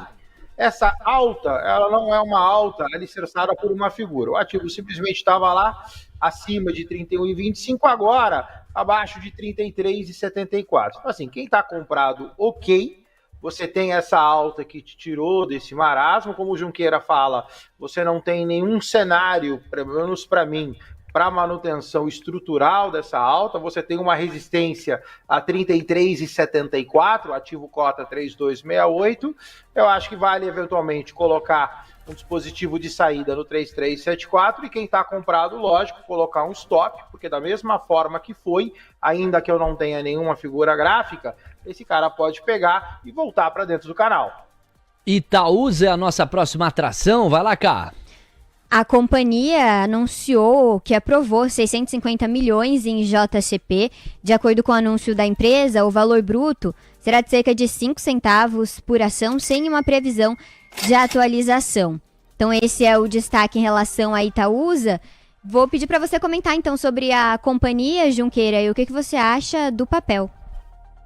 Eu gosto de Itaúsa, né? A Itaúsa Holding é do Itaú, né? Então é basicamente Itaú mais alguma outra coisa ali, só que o resultado, né, é muito ainda majoritária a participação do Itaú e o Itaú vem performando muito bem, né? Acho que a Itaúsa ela tem sido uma boa pagadora de dividendos. Quando a gente olha para o desconto de holding, tá valendo a pena. E aquele investidor que gosta de uma coisa tranquila, de dividendos mensais, pode olhar para a Itaúsa com esse olhar, né? E o gráfico aqui, o que ele diz para a gente, Coutinho? Olha só, a Itaúsa sobe, na verdade subiu como se não houvesse amanhã desde o início do ano. Peguei aqui janeiro, foi até R$ 11,41. O curto prazo dela não é bom, tá? O curto prazo dela você tem uma lateralização, depois você tem uma outra lateralização com valor abaixo. Itaúsa começa a montar aqui um envelopezinho de baixa. Então quem está comprado Itaúsa, eu ficaria atento. O ativo não pode perder 10,76. Chegou a perder na semana passada, hoje sobe um pouquinho. Esse um pouquinho não é o suficiente para trocar a direção, permanece baixista. Itaúsa, pior caso, R$10,01. Bom, e aí a gente vai fechar para partir para os Estados Unidos com uma notícia que nos volta a colocar o pé no segmento do petróleo. Brava Energia aponta gargalos na infraestrutura e aposta em parcerias para ampliar a oferta de gás. Pois não, Cá? Pois é, Léo. A Brava Energia está querendo aumentar a oferta de gás, mas está enfrentando entraves de infraestrutura que dificultam o escoamento e o processamento do insumo. Por isso, a companhia iniciou conversas com a Petrobras, que detém o controle da maior parte da infraestrutura de transporte e também processamento do país, para conseguir garantir acesso e também aumentar a produção de gás. Brava Energia sobe em bloco junto com as petroleiras, avança 1,35% aos R$ 20,96, Junqueira. A Brava Energia é um case de turnaround, né? Então a empresa ainda está se organizando, ela ainda está entendendo direito os ativos que foram colocados ali e qual que vai ser a melhor forma de extrair valor disso, né? Então é um case de turnaround, é um case aí que na teoria clássica de finanças, quanto maior o risco, maior o retorno, né? Isso a gente sabe desde o começo, então você tem ali um risco grande, potencial de retorno também grande por conta de tudo que está sendo empacotado aqui. Eu, particularmente, prefiro olhar para nomes mais consolidados, mesmo que isso tenha aí um potencial de retorno um pouco menor, mas com um risco mais controlado. Prio, por exemplo, é um papel que eu gosto bastante, e a própria Petrobras também é um papel interessante, ainda mais nesses níveis aí depois da realização. Brava Energia me traz muito risco, porém, se ela conseguir de fato entregar tudo que ela promete, deve ter aí um re-rating significativo. E o gráfico, Coutinho, o que ele diz pra gente? Olha só, o gráfico de Brava, ele é altista, né? Ainda aqui num movimento oscilatório, então sobe, depois desce, depois sobe, depois desce, mas vai indo, né? Topos e fundos ascendentes, formação gráfica ok. O ativo atingiu 2,178, deve retestar agora 23 e 21, quem está comprado está bem comprado. O objetivo final de Brava nessa formação é R$ 25,52, deve dar uma osciladinha nesse R$ 23,70, mas tudo sob controle. A única característica é isso, é que Brava sobe, mas ela sobe nesse movimento oscilatório que torna essa alta mais lenta.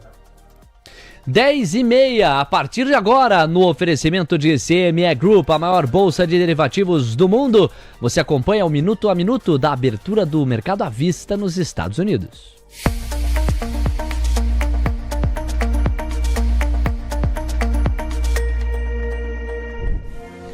DXY 0-0, 98,174 pontos. O VIX caindo subindo 3,92 agora, mas há pouco subia 6.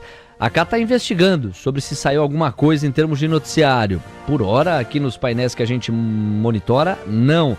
Mas é o VIX abaixo dos 20 pontos. Yields de 2 praticamente caminhando para 1 ponto base e meio de recuo nos prêmios. Já houve um fechamento maior neles. E os yields de 10 e 30 anos mantendo 3 pontos base a menos nos pedidos de prêmio em média. Vamos passear pelos índices acionários americanos, entender a dinâmica de Dow Jones, S&P, Nasdaq, Russell 2000 nesta abertura. Aí estão os gráficos da Black Arrow da Nelógica e na voz Camila Nascimento, pois não, Cá? Os índices abriram em queda, o S&P 500 recua 0,35% aos 6.012 pontos, Dow Jones perde 0,37% aos 42.358 pontos e Nasdaq recua 0,30% aos 19.630 pontos, enquanto o Russell 2000 perde 0,65% aos 2.110 pontos. Léo. Atenção! 10h32, Apple cai 0,6, Amazon 0,3, Google 0,5. Nós temos Meta caindo 0,12, Microsoft 0,80, Nvidia caindo 0,20. Tesla é o maior destaque negativo, cai 1,21%. Temos agora 10 horas com 32 minutos, seguimos acompanhando aqui as atualizações. Acaba de pintar um urgente no painel Mover Pro, vamos à informação, esta aqui. CVM indefere pedido de interrupção da Assembleia Geral Extraordinária. Atenção você que é acionista da BRF e da Marfrig. A CVM indeferiu o pedido de interrupção da AGE. CVM solicita informações adicionais dos comitês das companhias, tanto BRF quanto Marfrig. As empresas informam que a CVM não identificou elementos que justificam a interrupção da AGE. Estamos monitorando, Cá, traz pra gente, por favor, a cotação de BRF e Marfrig. Esta última informação complementa a novela que trouxemos logo no início da cobertura do mercado à vista, com a coluna do jornalista Lauro Jardim, lá em O Globo. E esses papéis, eles estão com a dinâmica amarrada hoje em função do noticiário. Pois não, Cá? Marfrig, para mim, segue sem negociação, está em leilão agora. A variação teórica é de queda de 1,36%. E BRF também está em leilão. Foi para leilão com uma queda de 0,68%, cotando R$ 20,36. E agora no leilão a variação teórica está no 0 a 0, Léo. Obrigado, Cá. 10h34, voltamos a centralizar os esforços na abertura do mercado à vista dos Estados Unidos. E o Coutinho está na ponta da conexão, de olho no Black Arrow para falar dos índices. Pois não, Coutinho? Olha só, o mercado americano segue sem grandes alterações, 4 gráficos na tela, os 4 lateralizados, exceção feita a S&P 500, que lateraliza acima de resistência, e Nasdaq, que lateraliza acima de resistência. Dow Jones e Russell 2000 que permanecem lateralizados. Outlook do mercado americano, se você tirar um pouquinho o zoom, tá nisso daí, né? O mercado americano resiliente, sobe pouco, sobe de forma orgânica, mas sobe. Então, você tem aqui o mercado ainda travado, ainda na espera de 1 milhão de decisões, seja guerra tarifária, seja cenário externo, mas o mercado americano vai se segurando. Destaque, sim, Nasdaq e S&P. Temos 10 horas com 35 minutos.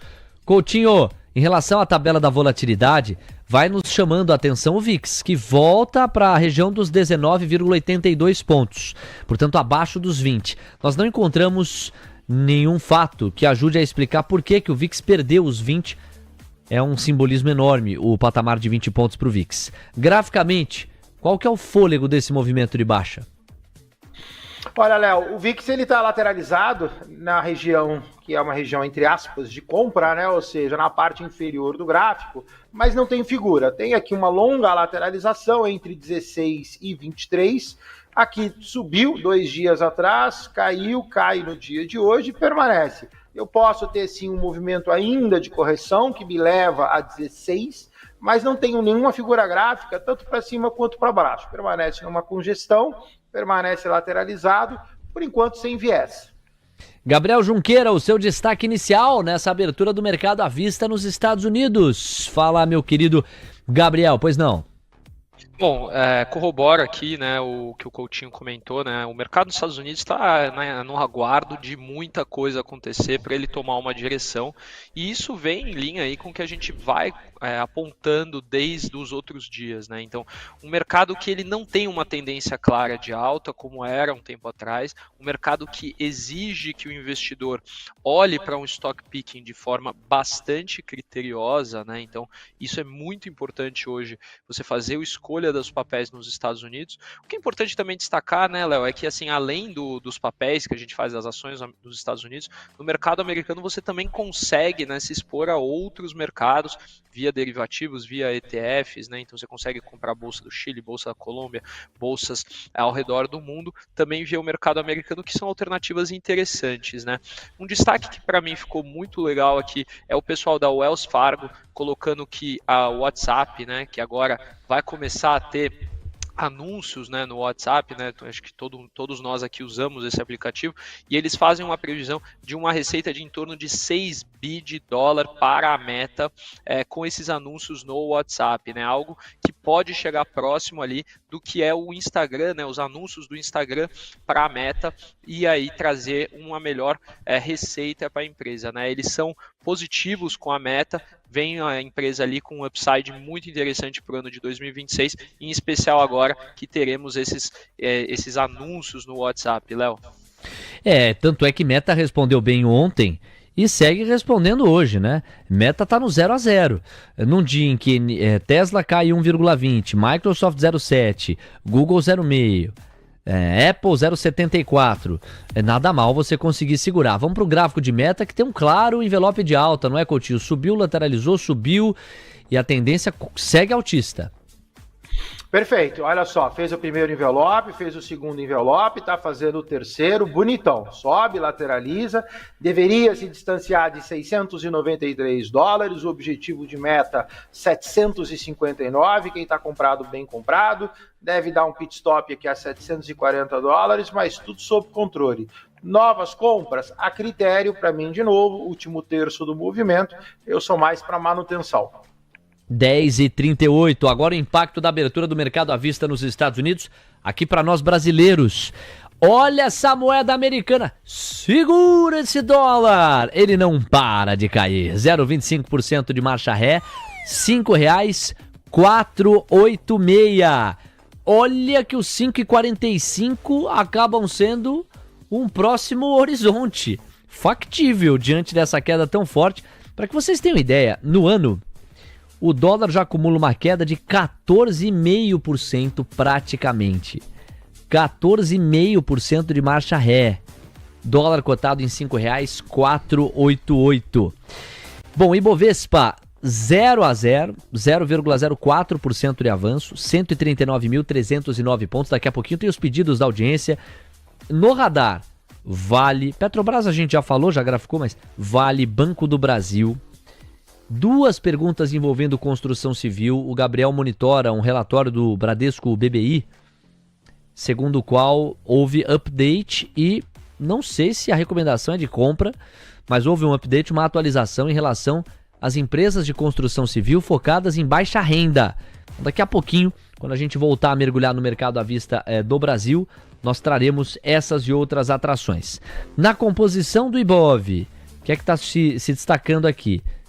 Uzi Minas cai 4, Magalu 2, Embraer 1,5, Asa 3 cai 1,5, Cogna 1,4, são os 5 papéis que mais caem. Na variação percentual de alta, os destaques ficam com Petro Recôncavo, Petrobras, olha MRV, hein? MRV brigando pelos R$6 de novo, R$6,05 agora, MRV numa alta de 2,32%. Cirela e Direcional, fecham o top 5. Por pontos, você tem Petrobras, B3 e Bradesco entregando, vamos colocar aqui uns 400 pontos. Esses papéis entregam 400 pontos, só Petrobras entrega 310. Vale, Embraer, VEG, Sabesp e Suzano são os papéis que mais tiram pontos do Ibov. Destaque para Vale, que está recuando 170 pontos no Ibovespa, ou está tirando do Ibov 170 pontos. Agora, quero chamar a atenção de vocês para a FedWatch, em dia de vendas no varejo mais fracas nos Estados Unidos e em dia de produção industrial também mais fraca lá nos Estados Unidos, é tema para daqui a pouco, na tabela que eu vou ter com o Alex Martins, ele volta em instantes. Neste dia, as apostas estão sendo recalibradas. Veja só, para a decisão de amanhã, quase 100% dos derivativos enxergam manutenção. As Fed Funds seguiriam entre 4,25 e 4,5. Se a gente vai para julho, 87,5% dos derivativos enxergam manutenção nas Fed Funds. E essa já é a antepenúltima reunião do ano. Agora sim, a antepenúltima reunião.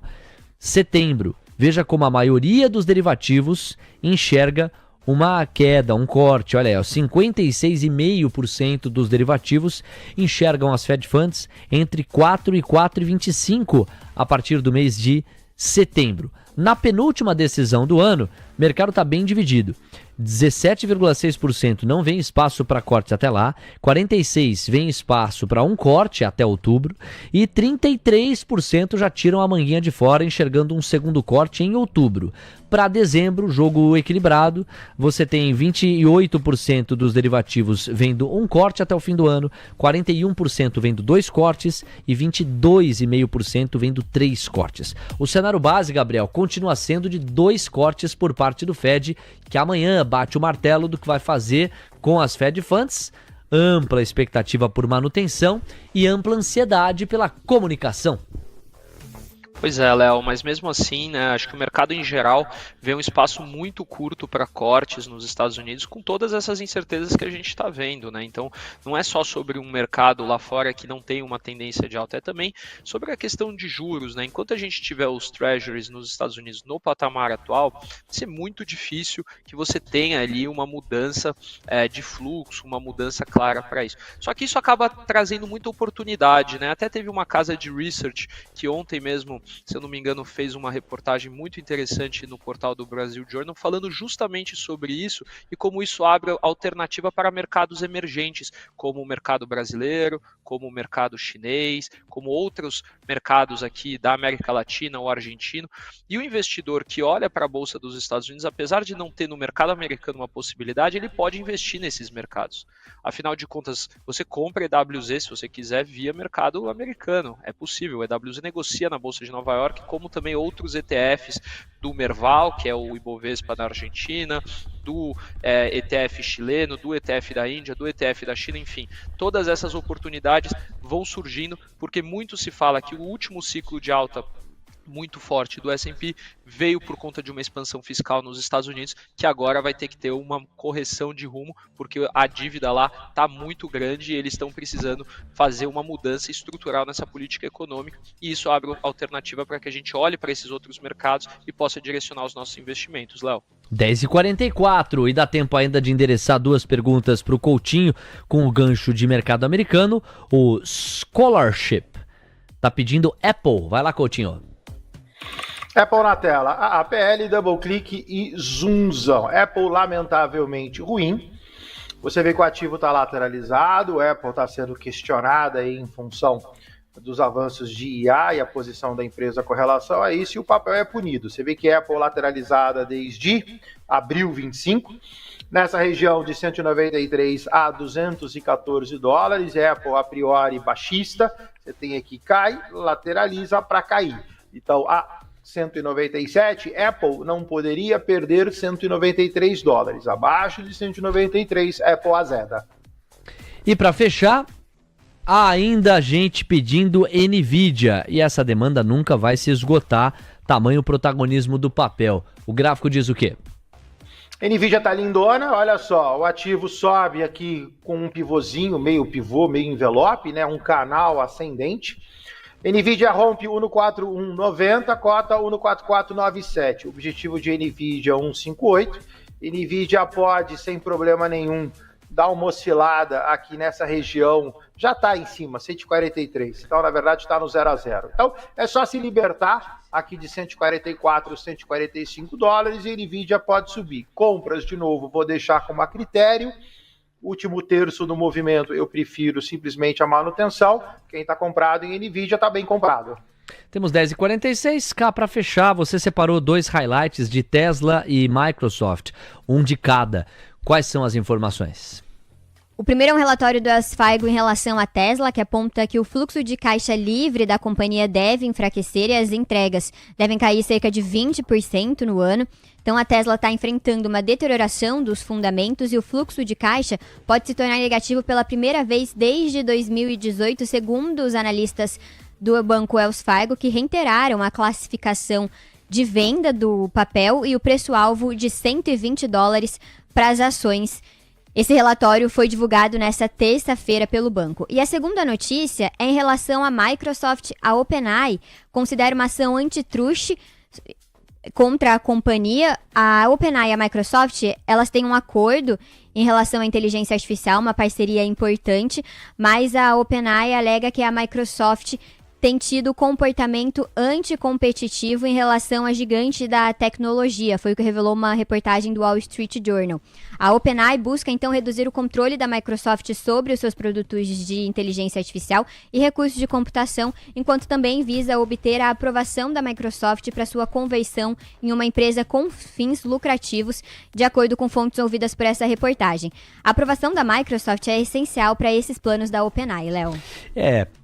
Coincide com esse noticiário negativo a queda de 2,15% para a Tesla e a queda de praticamente 1% para a Microsoft. No oferecimento de CME Group, a maior bolsa de derivativos do mundo, você curtiu o Opening Call, a abertura do mercado à vista nos Estados Unidos, 10h47. Voltamos com o foco aqui para o Brasil. Dólar caindo 0,20 e Bovespa no 0 a 0, agora 0,08 de avanço.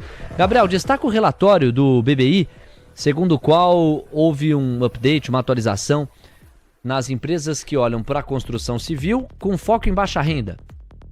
Exatamente, Léo. As construtoras de baixa renda vêm acumulando uma forte alta nesse ano de 2025, né? A gente olha para Direcional, subiu 54%, Cury subiu 69%, Plano e Plano subiu 71% e a Tenda subiu 88%, né? Isso aconteceu por quê? Principalmente pelo crescimento de lucro e as revisões do consenso de mercado, né? Não por um re-rating agressivo de múltiplos. Então isso gera, né, uma ideia, né, que apesar dessa mesma alta, o preço-lucro, né, os múltiplos das ações, eles seguem ancorados nas médias históricas, né? Então quer dizer o quê? Não é que as empresas estão ficando mais caras, e sim as empresas estão performando melhor. E isso é muito positivo para quem se embasa nas teses das empresas de baixa renda, né? O Bradesco BBI, ele segue positivo para o setor, dado esse bom carrego ajustado ao risco, né? Então se olha para Cury, Direcional e Plano, hoje negociam aí de 8 a 10% de dividend yield recorrente, né? Olhando para 2026, né? Então, quer dizer, se comprar a empresa hoje, você vai falar, pô, mas ela já não subiu muito, mas é uma empresa que vai te pagar de 8 a 10% de yield recorrente, pensando já no ano que vem, o que é bastante positivo, né? O que acontece é que o volume total de lançamentos, ele está chegando perto de um platô, né? Então a gente deve ver daqui para frente os lançamentos darem uma certa estabilizada. E isso pode causar um pouco de rotation quando o consenso de mercado olhar e ver que o upside acaba ficando um pouco mais limitado e esse carrego aí pode até melhorar um pouquinho, né? O que o Bradesco BBI coloca também é uma visão um pouco mais otimista com alguns nomes como MRV, por exemplo, né? A MRV, ela tá ainda para trás desse movimento e tá com um múltiplo bem mais barato, né? A gente olha para a Cury, Direcional negociando a 7 e 6,5 respectivamente do preço-lucro esperado para 2026, enquanto uma MRV negocia a 3,9 vezes desse preço, excluindo ali a Resia, que é um problema aí, é um problema ambulante da empresa, né? Então, no geral aqui, né, quando a gente olha para esse compilado, o setor de baixa renda continua sendo um dos queridinhos do Bradesco BBI e que pode trazer aí bons resultados, porque eles já vêm trazendo bons resultados para quem apostou nesse segmento, Léo. Muito bem, Gabriel. Vamos pensar então Cury e MRV. pra gente dar uma olhada com o Coutinho. Cury e MRV, enquanto você ajeita o gráfico, a Camila destaca leilão do Tesouro. Hoje é dia, eu vou fazer o leilão, pois não, cara? O Tesouro ofertou em NTNBs com vencimento em 2030 500 mil títulos. Com NTNBs para vencimento em 2035 foram ofertados 750 mil títulos e para NTNBs com vencimento em 2060 300 mil títulos. Já em relação às LFTs com vencimento em 2029, o Tesouro ofertou 150 mil títulos e para LFTs com vencimento de 2031 a oferta foi de 750 mil títulos. Na curva de juros, a gente tem o DI 30 recuando 2 pontos base e meio, o DI 32 recuando 4 pontos base e o DI 33 perdendo 3 pontos base. No curto prazo, destacar o DI 27 que avança 4 pontos base. E aproveitar que eu tô com a palavra e pagar também leilão de Gafisa. O papel foi para leilão com uma queda de 9,96% na mínima do dia, cotando R$ 20,24, Léo. 10h51, obrigado, Cá. Bom, deixei no ar aqui o gancho pro Coutinho fazer o gráfico de MRV e também o gráfico de Cury. À vontade. Vamos lá, Cury do lado direito. Cury tá bonitão, primeiro um zoom mais longo. Longa, alto, o ativo subiu como se não houvesse amanhã e o ativo lateraliza. A lateralização benéfica para quem está comprado. Cury, melhor acima de R$ 31,31. Objetivo de Cury 3333. MRV do seu lado esquerdo, esse pior no sentido da longa lateralização. MRV agora está ali tentando fazer aqui figuras de cunho altista para romper R$ 6,33. Quem está comprado, ok, bem comprado. Valor absoluto máximo com relação ao período histórico. Se zerar, zera no máximo. Mas, se romper R$ 6,33, você tem uma MRV a 675, melhor caso, 736. Tá anotado, Coutinho. Vamos lá, deixa eu me despedir do Gabriel e tem 4 pedidos da audiência pra você, Coutinho. Na sequência, Alex Martins. Gabriel, meu parceiro, destaque final, Fras 3, no pique, à vontade. Bom, Léo, Fras 3, né, ela anunciou ontem, né, um follow-on que é uma oferta subsequente de ações envolvendo aí tanto primárias quanto secundárias. O volume total deve ser de 300 milhões de reais, o que dá aproximadamente 4% do market cap da companhia, né? E essa oferta secundária, que é a parte mais interessante aqui, ela inclui uma participação da Dramd, que atualmente detém cerca de 13% do capital da Fras e que deve usar esses recursos para capitalizar a Randon. Então isso é muito interessante porque, ao mesmo tempo que a Fras-le é um papel que vem performando muito bem, mas tem um problema de liquidez e deve solucionar isso com essa oferta, quem vendeu não vai usar o dinheiro, né, obviamente, para realizar o investimento, e sim para capitalizar a própria Randon, que é a controladora da Fras e que vem passando por problemas ali de estrutura de capital. Então, muito interessante essa oferta. Pode ser que a gente veja ali no curtíssimo prazo um certo overhang nas ações, né? Isso é natural de todo follow-on, mas deve destravar aí uma liquidez legal para a Fras-le e favorecer principalmente a Randon, né? A nossa querida Rapt 4. Gabriel, meu parceiro, obrigado, até amanhã. Eu que agradeço, Léo, um grande abraço para você, para a Camila, para o Coutinho, para todo mundo. Até amanhã, pessoal. Valeu. Coutinho, vamos lá, Fras 3, no pique. Tá na tela, o ativo está lateralizado, o gráfico muito semelhante ao gráfico de Embraer. Você vê que o ativo subiu, aí tem essa queda e agora se recompõe. A recomposição ela é altista, o ativo cota 2736, objetivo de Fras-le 2992. Quem está comprado está bem comprado, perdeu um pouquinho de tempo aqui, mas a priori o ativo se recompõe. Novas compras, eu seguro. Coutinho, os pedidos da galera, por exemplo, BBAS3, foram 3, Fini My Gorgeous, Maria Cecília e o Juliano Ramos, todo mundo de olho em Banco do Brasil, e você? Banco do Brasil atingiu um suporte, o meu era um pouquinho mais embaixo, o meu suporte era 1985, Banco do Brasil pegou aqui uma retração de 50 do FIBO. O ativo faz uma inversão, ensaia um movimento de alta, eu seria mais cauteloso, me parece um pouco precipitado falar que o ativo virou.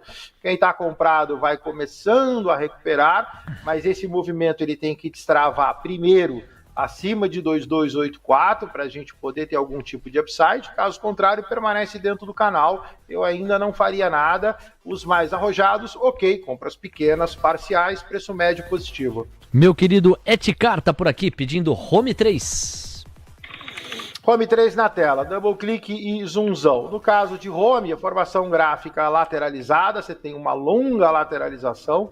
Isso aqui começou como um belíssimo envelope de alta, só que o sobe lateraliza, a lateralização ficou eterna. O ativo lateralizado desde janeiro 25, entre 8,80 e 9,30 e não sai disso. A formação gráfica, ok, ela é altista, só que o ativo tem que romper 9,30 para poder destravar. O objetivo desse cara, 9,78. 10h55, licença Coutinho. O Supremo Tribunal do TC me autorizou. E por esta razão, nós vamos exibir... Eu não entendi por que ele tá rindo. Você que não estava na mesma página ou não está, ontem o Coutinho esteve conosco e num determinado momento, enquanto ele falava de Vale 3, Vale 3 pra lá, Valecita pra cá, e de repente ele meteu um Wagner 3. Eu, democraticamente, perguntei se ele tinha dito isso e se era isso mesmo. Coutinho negou, me fez passar aqui ou por mentiroso ou por surdo. Eu agi junto ao STT e recebi autorização. Vamos acompanhar o VT e, como diria Silvio Luiz, confira comigo no replay. Olha só. Vale a partir de abril de lado. Então aí sim o gráfico fica horroroso. O gráfico para mim não é opção. Então Vale eu deixaria como manutenção, é o que você falou. Vale precisa de um trigger externo para se mover. Wagner está dentro de dois canais entre 52 e 55. A figura gráfica de Vale, além disso, e para piorar, é baixista. Então Vale é rompimento. Wagner está dentro de dois canais entre 52 e 55.